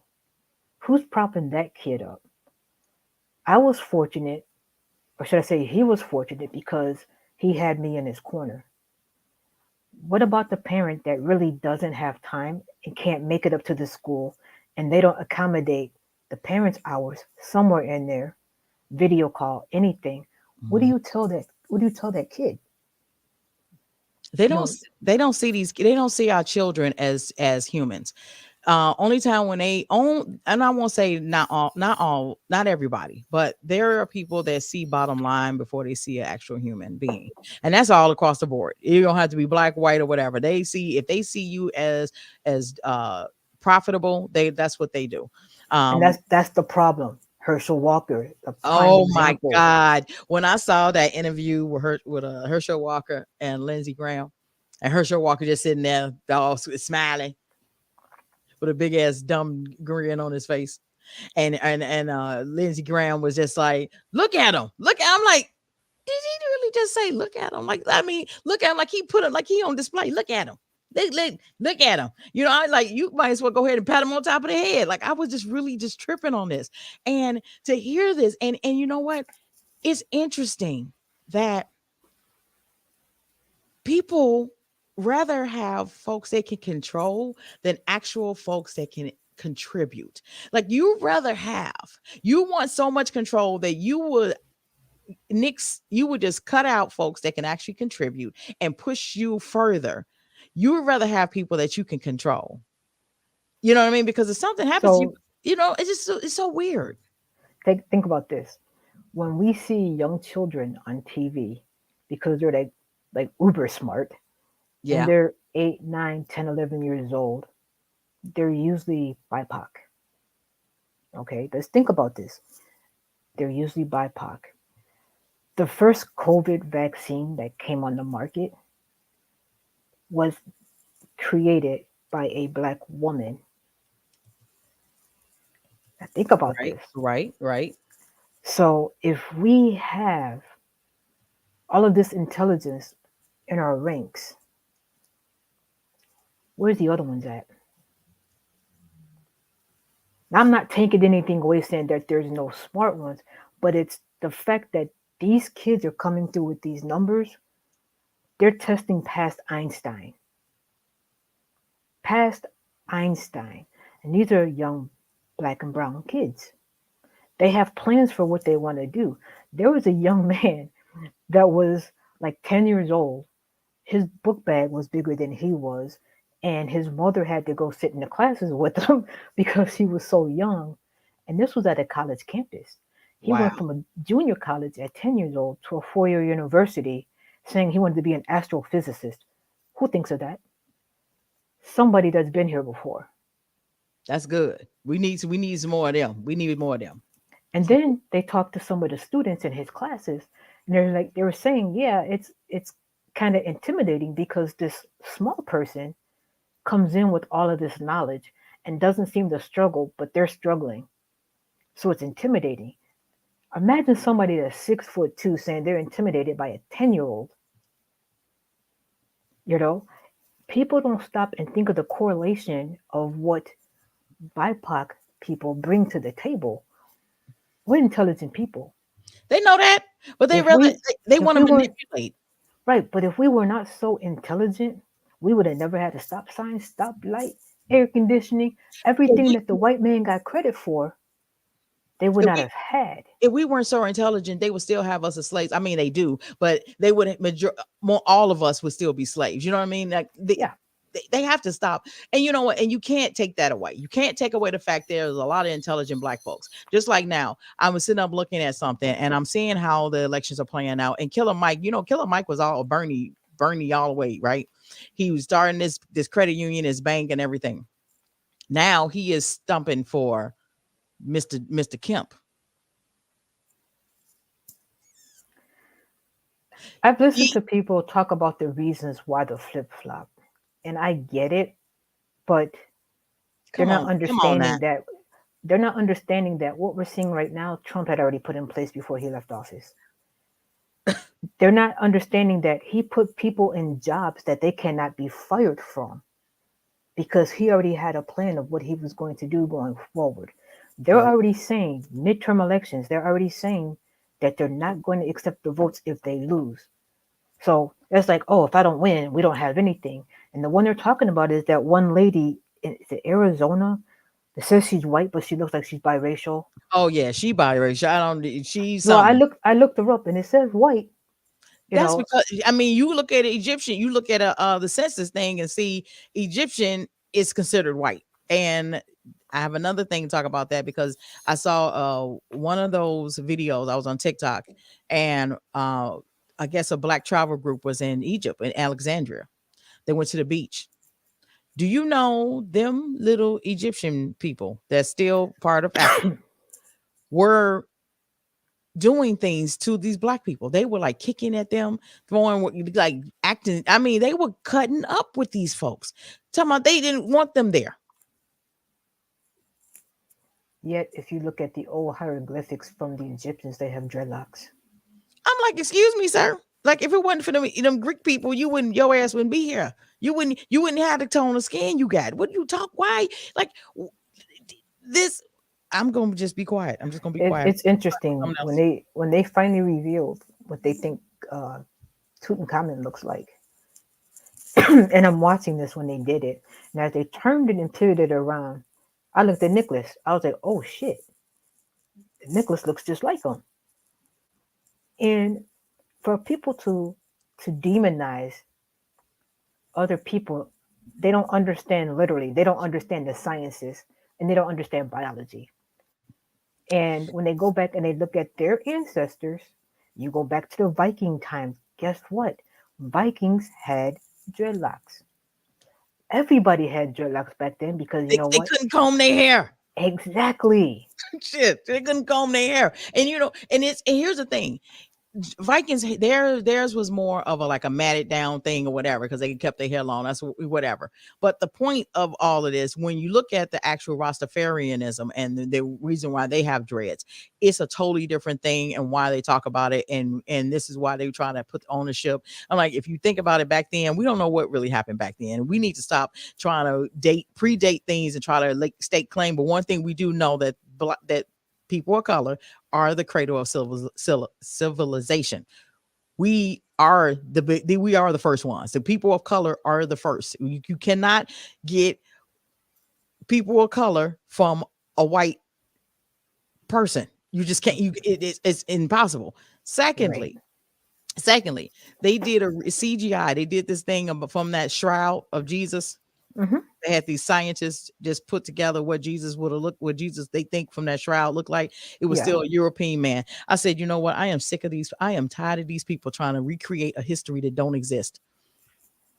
Well, you know what? If you look at the bigger picture, first of all, how do you hate a whole race of people that you try to emulate on a daily basis? They They don't like us, but they want to be like us. The only sound thing like that aliens to me. That's alien think, behavior. think about it, we got fake and bake. We got fake and bake, okay? Or we don't want you living next to us because it's going to take down our property values. Never mind that you got a couch sitting in your front yard because that's what Right. Vegas looks like. There's a couch sitting in people's front yards. And not And just that, you got all types of things happening. They hoarders. They got like things piled up to their ceiling, but you don't want me living there. I don't want to live next to you. I don't want to live next to yeah, them. I don't want those critters coming in my house. Yes, and I can be like that because you just like the same energy they put out. I put it back on them. Like you're not getting ready to treat me like I'm less than you. it's who develops that? Is it the school systems? Because at a young age, you don't know enough about government to form an opinion. So for me, I would say yes, it's the school systems, but I went to a private school. And I was told that the little black sheep sat away from Christ because the little black sheep was always in trouble. It's the I was the only religion. black one. Religion set that. Religion put that. Let me tell you something. Religion, arts and culture, and religion put these systems in play, and the government complied. Because and I'm gonna tell you, I'm gonna explain. When they created the picture of Jesus, which was created by what's the name of the artist? Da Vinci, Da one of them. Vinci. Is it one of them? Did Michelangelo? One of them created this picture, which was fashioned after Borgia. Okay. Um, that's who the picture of Jesus looked like. Nobody knows. Nobody really knows because if they really knew, which I'm almost for certain it was, because they are things over, and I think they said it's places like in not Egypt, but some place in the Middle East that they have like these depictions of Jesus as a darker skinned person, like on like in cave, in caves or something. They have like darker skinned pictures of supposedly Jesus that date back like hundreds of Okay. years, But think right? about this. Think about this. People, or should I say now the Christian nationalists, because people are embarrassed to say if they're Christian now. If you take them and they take the Bible and you read the Bible, you will see the first person of color actually described is Saul. When they talk about his skin and his hair, what they also don't realize is the strength of Samson was his hair. His hair was locked, True. you know. So when people use their their natural being, our hair is different for a reason. You know, people have locks for different reasons. Mine is a whole different journey than anybody else's would be.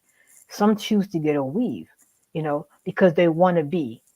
And then you go back to school days, the jigaboos and the wannabes. People need to figure out what authenticity is. They need to stop trying to be like somebody else because if you believe there is a just God, we were created to all be different. Yes, we were. If And we were and if we were yes. all the same, we'd be more messed up than we are now. And you know what? And that's the biggest problem in the world. what when I said it the other day when I was doing my video about the circuits of the brain, majority of the world operates on Oh reptilian yeah, and insect and the bird's eye. Bird's eye is pretty much the governments, right? yeah, They're the ones that pretty much control everything. So they're kind of like the bird's eye. They kind of got it figured out. The they know the ways of what they're dealing with. So they create these things and they can pluck out who they want. They can do whatever. But then you have those that are we're that's higher walking. than Turn the that. light on. Okay. They have those that are higher than both of them, but those are the ones that people would consider crazy because I think the monkey brain, not the monkey brain, but the um primate, because they're highly intelligent creatures, right? They Yeah, have their own way. And so you have them, and then you got all these different circuits that go all the way to the seventh circuit of the brain. Dr. Jewel Pukram is the one that have had lectures on this and everything. And so when you get to the seventh circuit, that's pretty much like a higher elevation of self. You kind of like into this 5D person. You understand, you can kind of decipher all of this. But those are like straight up ascended, like not ascended masters, but straight up like monks, right? You right. totally you acquire peace. You don't let nothing bother you, all that kind of stuff. So when the majority of the world is operating on these first three levels of the brain circuit, you're going to have this type of stuff because the skin color and all that, it really don't make any difference. Like, what the hell is wrong with y'all? Like, cultures, we all here is different, so we can appreciate and have a deep appreciation and be this to learn from each other, understand where we fit. Like, I like, your culture, my culture, how can we bring something together and make this homogenous, all of these different things. But what happened is to keep it separated. I always go refer back to the story of the Bible, the Tower of Babel. That was taught to us, like, well, this is what happened when they tried to reach God. Like, you know what? God ain't petty like that, because God knows that a tower can't be Well, built up to now, the well. I say God is petty like that because it says our God is a jealous God. So well, that's yes, what they say. They say that. But if there is a God, yeah, but here's the thing. God is in everything, right? God is dark and light. So reading the scriptures and way they tried to make it seem like that this big God is like striking you down for you having a large imagination, and then he confused the tongues. No, this was a tool to me, I think, because the Bible was a tool for the government. This is why they pride themselves on the prayer breakfast and all that type of shit. So I think it is a tool. When they did the Tower of Babel, that was pretty much the blueprint of how they keep people separated. Like, we would confuse the tongues. This is what's happening right now. When we got so close to being unified through Barack Obama, they had to create dissension. They had to create all of this separation. They had to create these division. They had to create all that because we start coming together. We start seeing people for we started seeing a whole nother vision of where we can go. And they're like, nope. Because if we did that, then what do you think? What did you think the next progression would be? We'll start seeing the government for what they really are, because people gonna really want change. So you bring this bigot in right after the black man to turn all that around, and what it did just call chaos. And now we're sitting here with this chaos while you're busy trying to confuse the tongues and confuse the land and get us all crazy. It has done nothing, because now I want to get to what happened today, 2 o'clock this morning in California. Pelosi's husband was attacked yeah, with a hammer. yeah. And why? Why? Um, did they find out why yet? Because I know Yes. they were looking His for. name is I know they got him. his name is David DePepe. Yeah, He was a YouTube conspiracy theorist. He believed the election was stolen, all that kind of stuff. He broke into the house he had a hammer, and he was looking for Nancy Pelosi. He attacked her husband. and He's now, he kept saying, "Where's Nancy? Where's yes, Nancy?" he kept saying, "Where's Nancy?" If these people can go into a government official's place, these folks are crazy, right? Hmm. And they're still not doing anything about it, still selling the story. And right now, and we said it, you said it, these people are sticking to their guns. And the closer we get to election, these folks are going to do everything they can. And and this is why you said it. You said, hold on, it's more. It's a whole lot that's happening. It's going to Hmm. and just watch. And this is going to be, a series of a lot of unfortunate events, and all this could have been avoided if they made these people, be him, the ex-president, be held accountable in the first place. They should have impeached him, and they should have did swifter justice to these people that had caused anarchy, because that's what it pretty much. I mean, this is like totally destruction. They Well, should they should he's been impeached twice. they He should have should have been impeached him the first he time. should They have been should have removed. He should he have been should have been removed removed. Thank you, without thank you. the chance of ever running again. They didn't stop that. He can run again. So, with that going on though, when people are watching, okay, so this fool that attacked Mr. Pelosi knew she wasn't there, which means there was no security. There was no security detail there because she wasn't there. Mm-hmm. Yeah. So this guy wanted to make a name for himself. Now he has, but let's see what happens to him because they got him right away.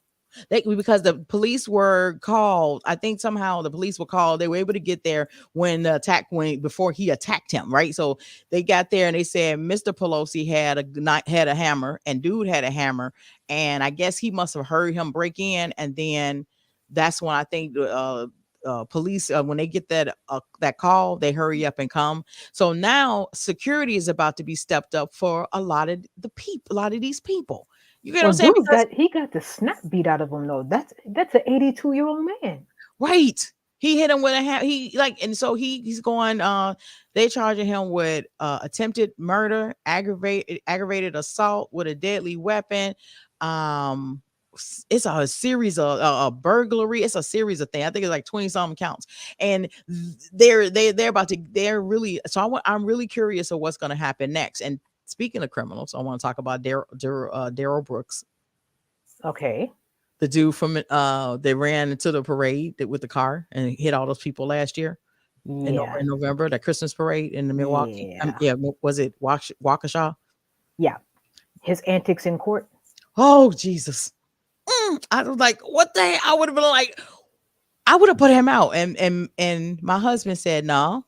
He said, why you think they let him represent himself? They say it would have been a whole nother thing. They said they did that so the jury can see how how um how he was. And they say it was easy to convict him. Because you see, I mean, I'm sitting there, he's arguing with the judge. He's frustrating everybody. He's doing all of this. I said, I guarantee you he was the smartest one in his circle. Here, you know what? Think about Hinckley. They found him unfit to stand trial. And they put him away in a hospital. He got out. He's not in the hospital now. He is out Yeah, free walking yeah, around. that's true.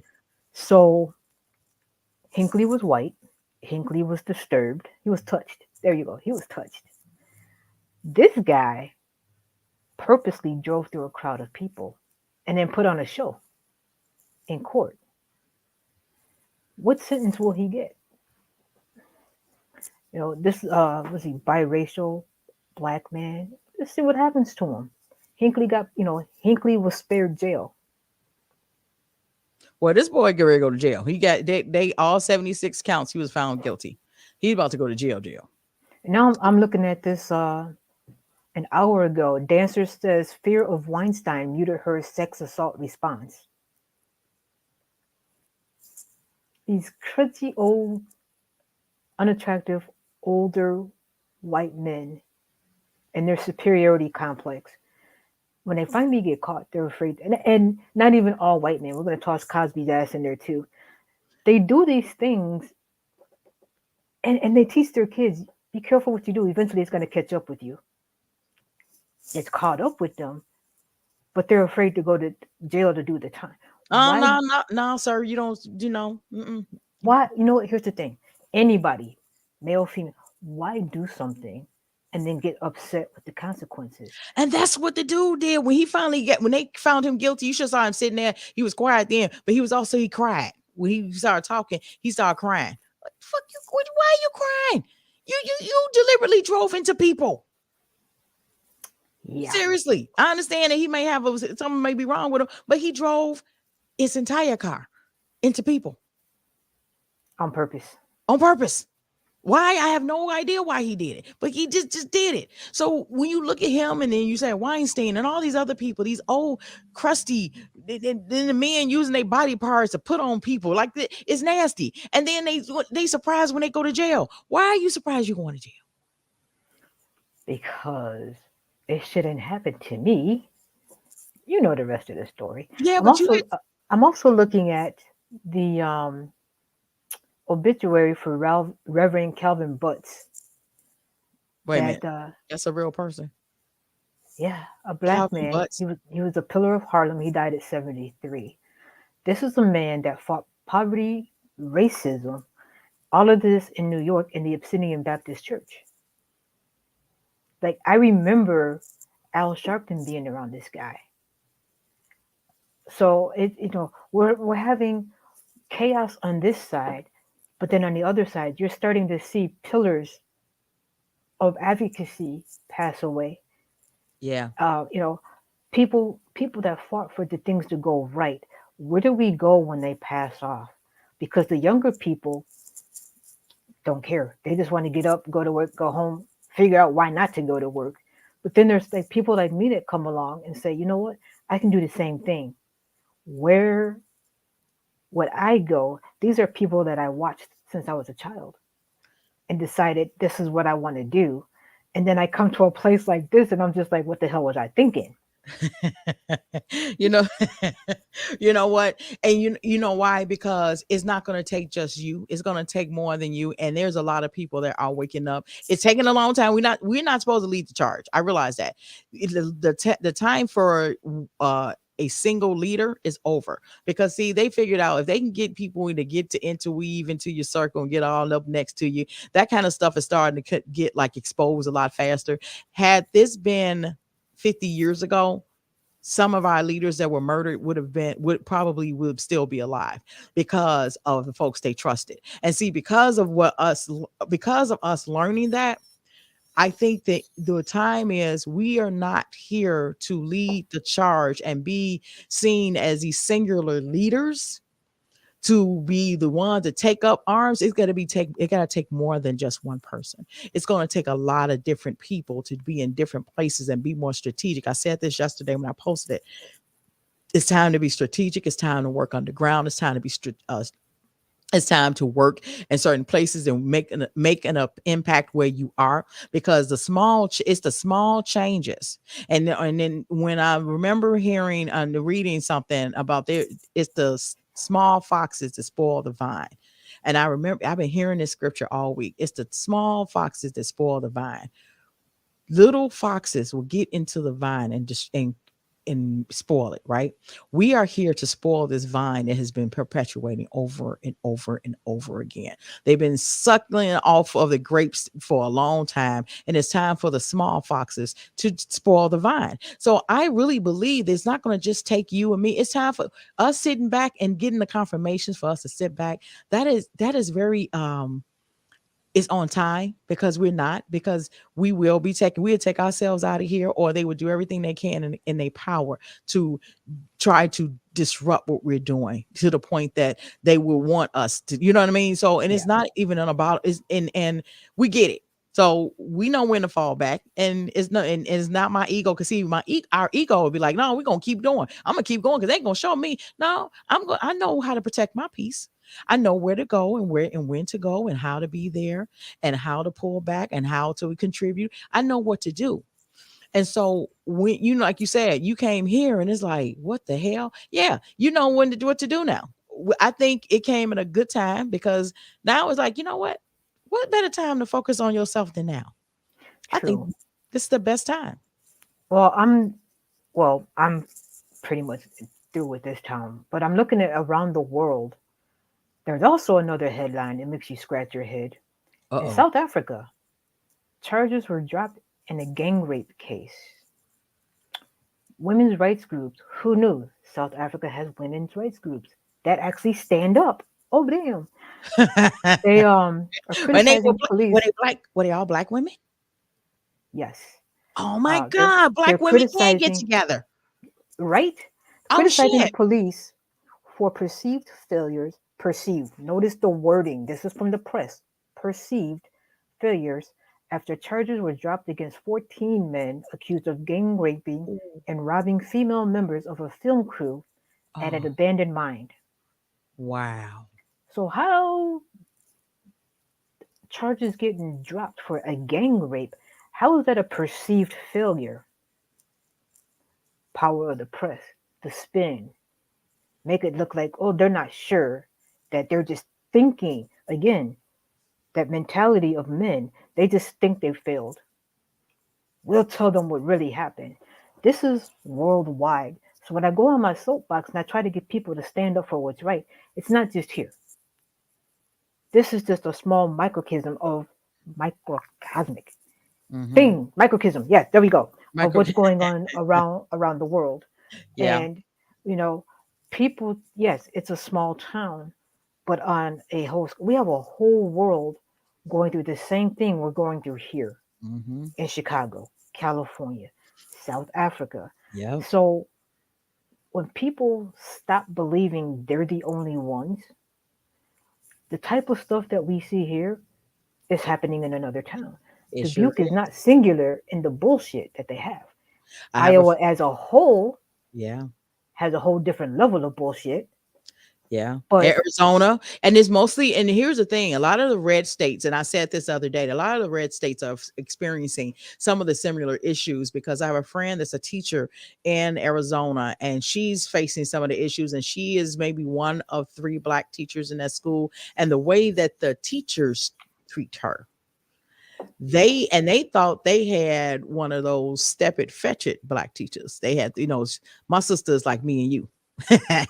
So you're right. She comes with receipts. She comes with truth. She also is a apostle. She also know what she's talking about. She, and she ain't your right. She ain't fuck. She with the shits. You know what I'm saying? right. So when they try to do little things to like irritate her and aggravate her, she comes right, and she do everything by the book. You can't do anything to her. It's just it irritates them. I have another sister, a sister girlfriend, been friends with her 50 years. She's down in Texas.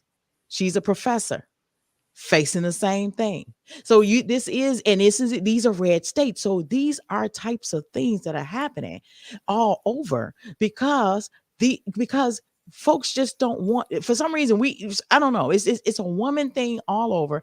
And I'm not making an issue smaller, but it's primarily is a lot of us because we don't have men to run behind to protect us. We don't have men to protect us like I we. didn't have that when there was, the man was alive, so I've Yeah. never expected it. But if you think about it, think about the men that can stand up for us. We have very few men that will stand up for us and to say this is not right. We need to protect our girls in the school. We need to protect the women that are teaching our children and are doing this. We need to go into the hospitals and find out why our women are dying at a higher number at birth than other women. We need to find out why. At least with other cultures, I don't know, the dominant, not predominant, the Right. dominant culture, But you know what? The they other have day, men to go behind. right. But the other day I had to have like a real talk with you when I told you the situation, and and I told you, I'm like, my brother, God rest his soul, he's been gone for I think about 17 years on the 30th of this month. Yeah. Wow. Any We can talk about my mom, and we did, you know. We would say she's just that everything but a child of Christ. But if somebody else talked about our mother, they were getting an ass whooping. Oh, heck yeah. Period. End of story. Point You don't blank. have to. You don't have to like your parents. You love them out of respect. And can't nobody else talk about your parents. Couldn't nobody talk about my brother? And we used to fist fight. My kids are the Couldn't same nobody way. talk about my brother? Couldn't a guy couldn't even look at me. My brother had him up against the wall. I'm not even going to comment any further on that, but you know where that is going. Yeah. So I'm used to not having a man in my life protect me. And it's kind of like, okay, whatever. But then I look at my sister Brittany Griner. She's got nobody protecting her. Oh my God. I'm so glad you brought that up because I wanted to talk about that. She lost her appeal. She got to do the 9 years. And I think it's a political, it's a game they playing. But Well, they gave her it's, day for day, so she only has to do 8. Oh, wow. Okay, a whole 8. But then there's another woman out there that was wrongly accused of doing something to her boyfriend. He's back in the States. He attacked her. She defended herself as a white woman. She's a teacher. Of course, she can not a teacher now, but I think she got to do 8 years or 8, 9 years herself. And they did the same. They did they it was the way they did it. She couldn't appeal and nothing. And they said it was, she tried to kill him. I'm like, well, she was defending herself. What was she supposed to do? Wait a And minute. I thought the charges were dropped against her. no, I think she's still in jail. I No, thought I they think dropped the they would charges. drop, but I don't think they let her out of jail. I gotta Okay. look that. I'm gonna look up at that story. Hold on. I'm gonna look at that story. But yeah, and I get what you're saying about being protected because I was always the protector, but I did have cousins on my father's side, and I had male friends that always stood up for me. And even when I was wanting to fight, they were like, no, we got you. You don't got to do anything. So I've had that. And I totally understand when we talked and because here's another thing. I do know. And when I was growing up and even now, my husband the same way. He already knows. He like somebody that he know is something going on and there's some things happen with me. You ain't about to see, you ain't get ready. He's not get ready to go and be hanging out with them because you would make you think you're gonna Yeah. talk to me and not my wife because this didn't because somebody that used to stay with us, we got into it. And when I was doing a radio show years ago, we got into it and he was still coming to our house and walked right past me. And I'm like, who the fuck? I know you fucking. And I remember telling my husband was oblivious to actually what really went down because I didn't hadn't mentioned it. But then I thought about it. I'm like, because I was like, he ain't gonna come over here and we ain't talking. He ain't gonna come over here. He'd be crazy to come up in here and ain't talking to me. He actually walked in twice past me and said nothing. I went and pulled my husband to the side. I said, let me say something to you. I'm about to go because I had somewhere to go later that day. I said, I'm about to go. I said, but let me tell you what's going to happen. I said, his shit got to get out of my house. I said, he's no longer welcome here. I said, because you're not great walking my house, walk right past me and not speaking. They're going to say, you speak, you got to earn respect or get respect or something like, oh, you're not going to walk up in my house and think you about to hee haw because I will poison your drinks, because this is the type of person I was at that, I wanted, like, you have to be some type of crazy. So when that went down, he was surprised when my husband was like, look, we cool, but not really. I have to side with my wife. My wife said, you can't come, you're not welcome over here. You can't come back over here. Yeah, and that's just it. I'm not going to get into all the other stuff with y'all because it shouldn't have happened. If you can't talk to her, we ain't nothing to talk about. It was just like that. Get what I'm saying? That's So how, like I said, that's how my brother and myself, because my cousins won't even stick up for me. Like I could have spent my summers in Chicago and got my ass whooped every single day. My cousins wouldn't have done anything. And then, I told you I had two cousins that had come to me, pulled me off to the side, and they just basically like, look, cuz, be with whomever you want to be with. We love you anyway. The one cousin was a year younger. She passed away from breast cancer. That still uh-huh. hurts my heart. And the other Wow. cousin I haven't heard from, even her brother would not give me the contact information for her. That's how splintered their own family was.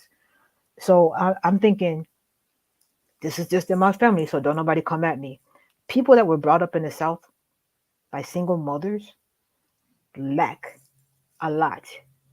They lack a lot Yeah. of compassion, um, intelligence. But when a black woman had a bunch of kids back in those days, they only had that many because they needed them to work in the fields. Wow. Yeah. Yeah. So mom didn't have time to show compassion.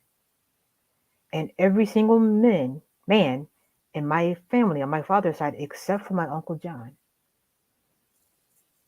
beat their wives. Wow. Wow. And it's this whole thing of, I would call Nicholas's father if there was a real problem before I called anybody in my family. And I would call up and just say, hey, such and such is going on. Um, we got a problem. I would call him before I call anybody in my family. Wow. So it's kind of one of those things that I don't tread lightly. We already know I don't tread lightly, but I don't ever fear for my safety because if it's my time, it's my time. Yeah. But you're gonna leave. I'm gonna leave knowing that I've always put the truth out there first and foremost, you know. And then I'm also the type of black female. I don't feel that I need protection because I've never had it. So I can't say I need it because I never knew what it was like to have it in the first place. And so when I do things and I say things, there's nobody standing behind the door with a shotgun if you cross me. There's Okay. just nobody there. Okay. So when I say something, yes, it's very intentional. If it hits you, you shouldn't have been standing there. When we talk about these things that happen in other places, it is assumed that we're always talking about here. Right. And I'm sitting here saying, okay, we just hit South Africa. We got Right. Lindsey Right. Graham and her crap. And, it's all these other things that, You took me when you keep you say Lindsey Graham and her. well, okay, wait, put your disclaimer up so we don't get flagged for that.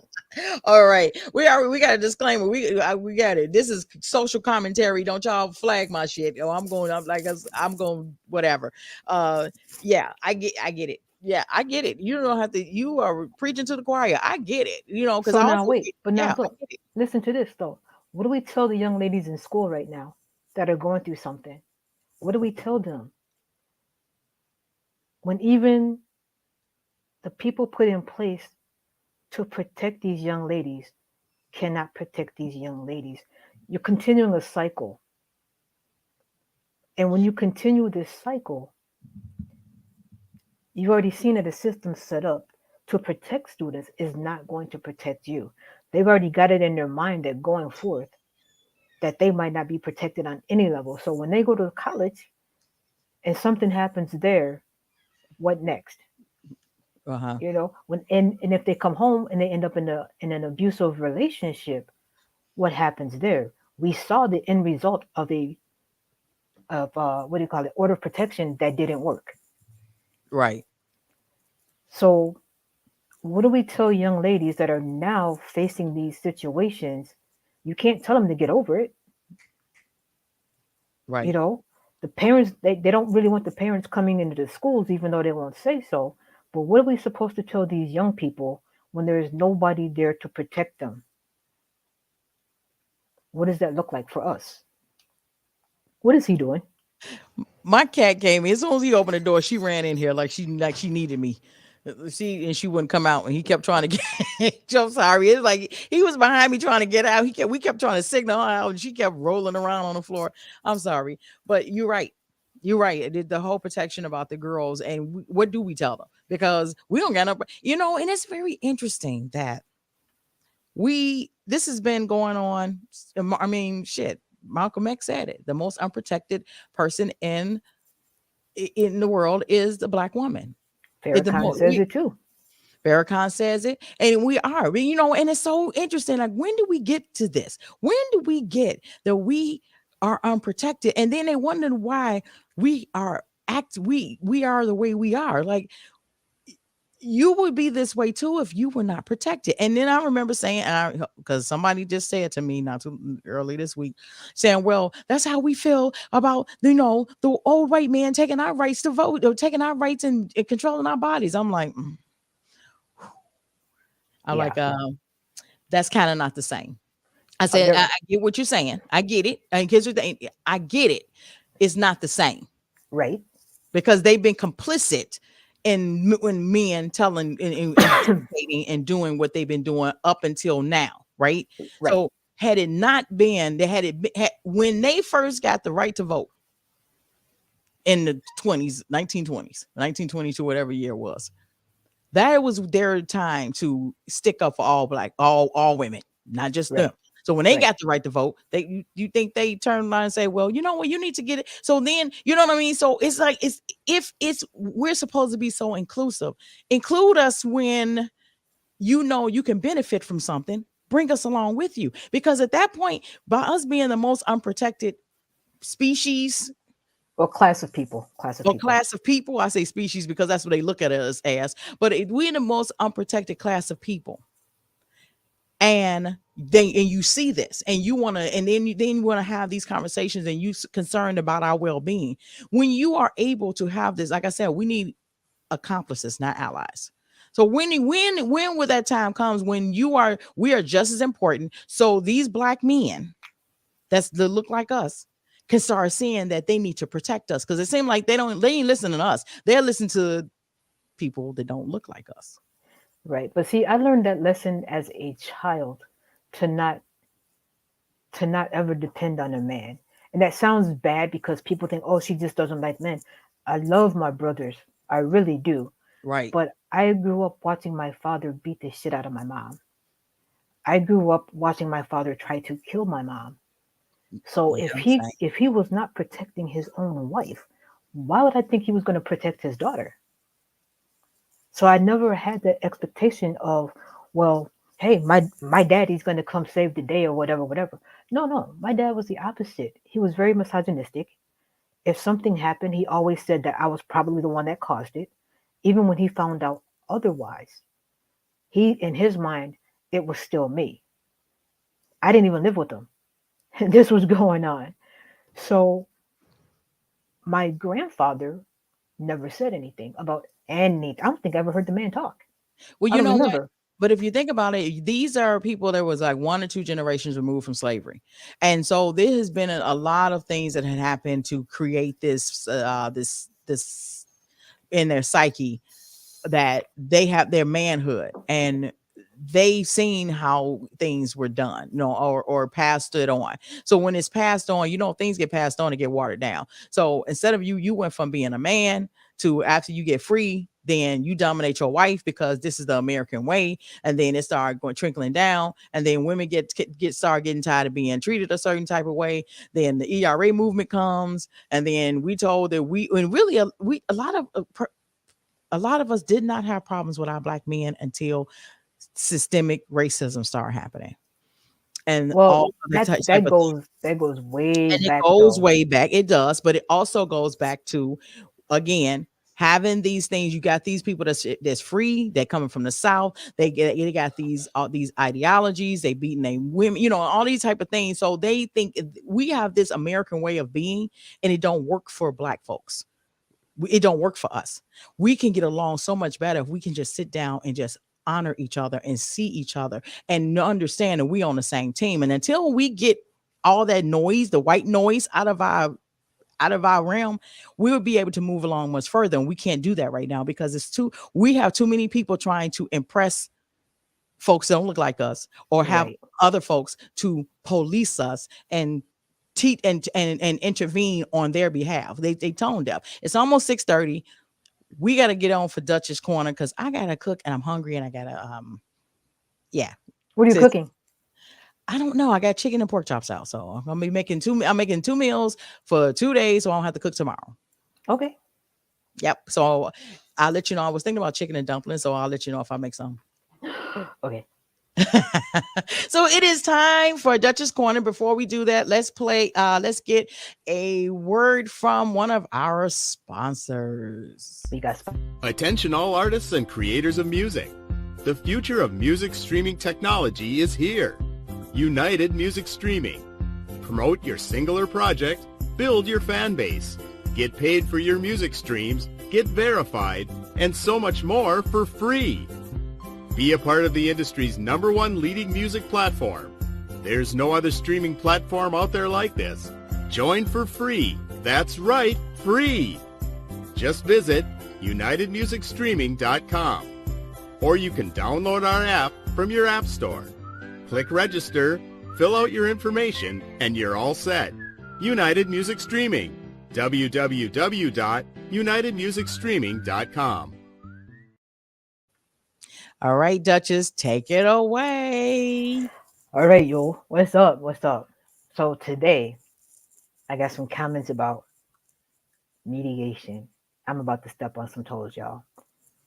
Mediation is a way for people who are having a dispute to talk about their issues and their concerns and to make a decision about the dispute with the help of another person called a mediator.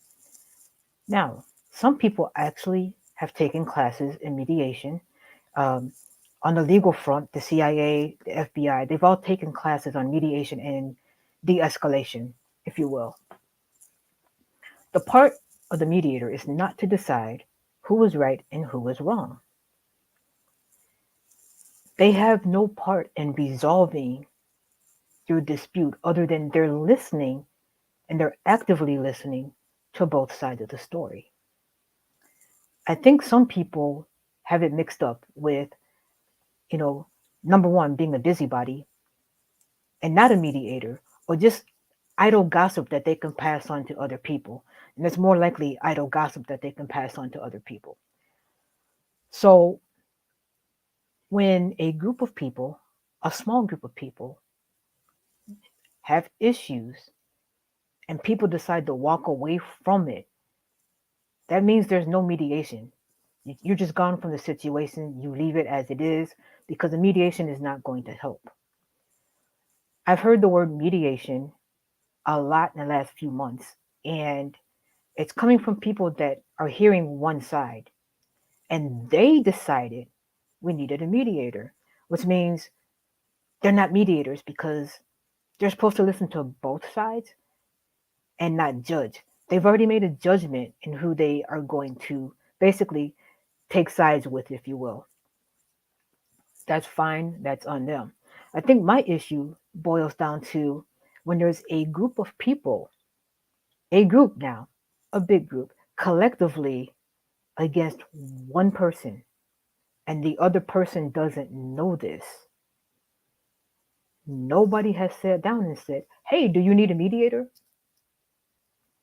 The difference is in the Black culture, we take care of our own situations however we deem fit for our own sanity. We don't look to outsiders to come in and say, hey, can you sit down and listen to both sides of the story and help us settle this dispute, I'm sorry. It's not a situation like that. The situation is there might be a dispute. If you are not in that realm of people, you're not going to know what that dispute is. So whether we take it to somebody else or whether the other person takes it to somebody else, that person is still an outsider. What I found is here, it seems like white people want to mediate Black issues. Now we have a whole jail system filled up with white people want to mediating Black issues. It doesn't work that way. We can mediate ourselves if we want to. We have the right to not want to talk with somebody, or we have the right of not wanting to be in the same atmosphere, if you will, of other people. To look at us and say, we need to mediate, this is male and female. It's not your place, number one. But what if the shoe was on the other foot and I said, hey, you need a mediator? How would you take that? How would that be taken as a woman of color and I'm coming to a white person? You need a mediator. It's a whole different dynamic. And for me, maybe I'm looking at it wrong. I take it as a look of their perceived superiority, even though they say they're coming from a good place. I get it, I understand it, but put yourself in my shoes. We've had issues that's been going on, and we keep saying we're not going to talk about it, so I'm not even going to harp on it. But I will tell you, not one Black person has come up and said, hey, we should all sit down and discuss both sides of the issue and see if we can have a solution so that we may all continue to work together. Not one. But we have had a person of the Latinx culture come and say something. And that really offended me the most because this is an opportunist. And I don't deal with opportunists. It comes down to the fact of, you know what, people, number one, choose carefully who you decide to put in your space. Because if there is a dispute, and there's going to be disputes, understand we are allowed to have disputes. We don't always have to get along, and we're not always going to get along. That's okay. But I'm trying to understand why is it that if there are issues within the Black culture, why another culture feels that they can come in and play savior and fix it when they can't fix the shit that's going on in their own culture? Why do we have to be the ones to capitulate to somebody else's whims that has no idea what's happening? How do we solve that problem? We can talk about all the issues in the world, But at the end of the day, no matter how minute it is, there is still another culture trying to tell another culture how things should be done in their view. When does our view become our own personal views and it stays right there? Yes, adults should be able to sit down and talk about a situation and end a dispute and in the end come together and work together. I get that. But some situations take time. You can't just up and snap your fingers and say, oh, hey, I want you guys to sit down and have a conversation. That doesn't work that way. Time needs to pass. This is how we deal with it in our culture. Time has to pass. It's not the same way as the way I've seen it out here. Somebody can chop your head off one day and then the next day they come and be friendly and you're supposed to accept it. No, we do not work that way. If we are not sticking our noses in your situations, what makes you think you have the right to stick it in our situations? We didn't ask for unsolicited advice. Nope, nor are we giving unsolicited advice. Minding your business and doing your own thing doesn't require mediation. It requires everybody to go to their own corners and continue to live their life to the best of their ability. We didn't ask for interference or anything else. We try to get help to interfere in the schools and take care of this situation. I don't see anybody jumping up saying mediation for that. A young black girl was assaulted in school. Nobody's jumping up to say let's have a mediation and see what's going on about that. But three black women choose not to deal with each other for now. That doesn't mean it's going to be forever. But right now, all need to cool off. We need that space to cool off that we don't get because somebody always wants to sit down and mediate an issue that they know nothing about. But we know about the young lady in school. Why don't we take our energies and put them where they'll be used best? Let's actually help somebody, really help somebody, instead of just trying to find out information so they can go pass it on to somebody else. Because that's what's happening. That's what's happening. I can tell my truth till I'm blue in the face, and that same information will be passed on. The thing is, I don't care. I don't care. Say whatever you want to say. Beautiful. But don't think I don't already know dirt on you. I just don't say anything. People want friends, allies, accomplices, whatever you want to call it. That doesn't mean that everybody needs a mediation. This is why divorces go bad, because the judge says you have to go to mediation. You don't want to be with each other anymore. You don't want to be around each other anymore. Some time needs to pass before those two people can come together and be civil to each other. Why mediation? And people get paid good money for this. They get paid good money to sit there and listen to both sides of a sob story, which is what it is. Somebody did me wrong. This person, you know what? It's the somebody done me wrong song. That's all it is. The people that have the somebody done me wrong songs are the people that need to come together and talk. There shouldn't be a third party in there because what happens is three people in the conversation, three people hear three different things. One person is going to go spread their version to everybody. And then it just starts a whole other snowball effect. Wouldn't it be better if the people involved took that time that they needed, that they really needed to separate, and then maybe at a later time, sit down, hug it out, whatever. The situation did not have to get as bad as it is, except for the fact there's too many people poking their nose in because they're going by one side of the story. The same thing in a divorce. The judge is actually your mediator. But when the judge doesn't have an answer is when he brings in somebody that makes really good money to sit there and do his job because two people can't work it out. We're in a time now to where we need to be more accommodating to each other. That's myself included. Be more accommodating to each other and to keep the peace, however you figure out to keep the peace without involving a whole freaking town. Because a whole freaking town doesn't care, but they got gossip to spread around. This is how shit festers. This is how people start getting themselves prepared to take up battle and to take up arms. This is how it starts. And then when it happens, that person that tried to mediate says, oh, I kind of figured they were a loose cannon. I'm going to tell you up front, I'm a loose cannon. I'm a loose cannon. I have every reason to be a loose cannon. All I'm saying is give people the space that they want. It's okay if we don't talk. It's okay if we're not friends. But give the people involved the space to figure it out their way. We can't police everybody.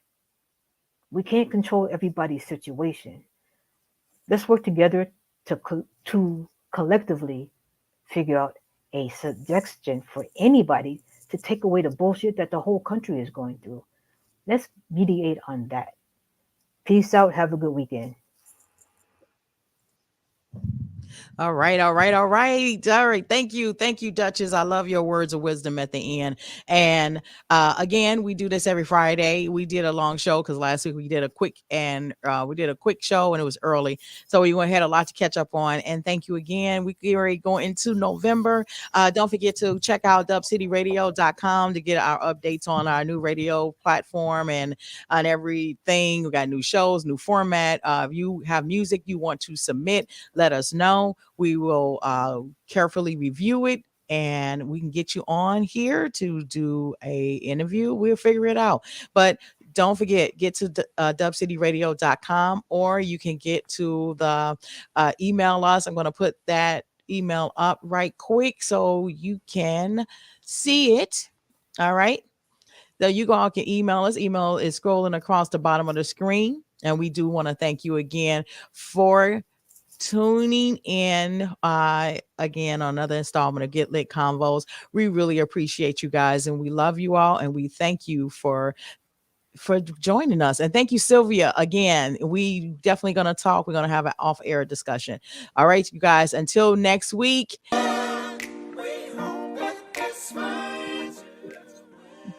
That's right. We hope this find you well. Have a good night.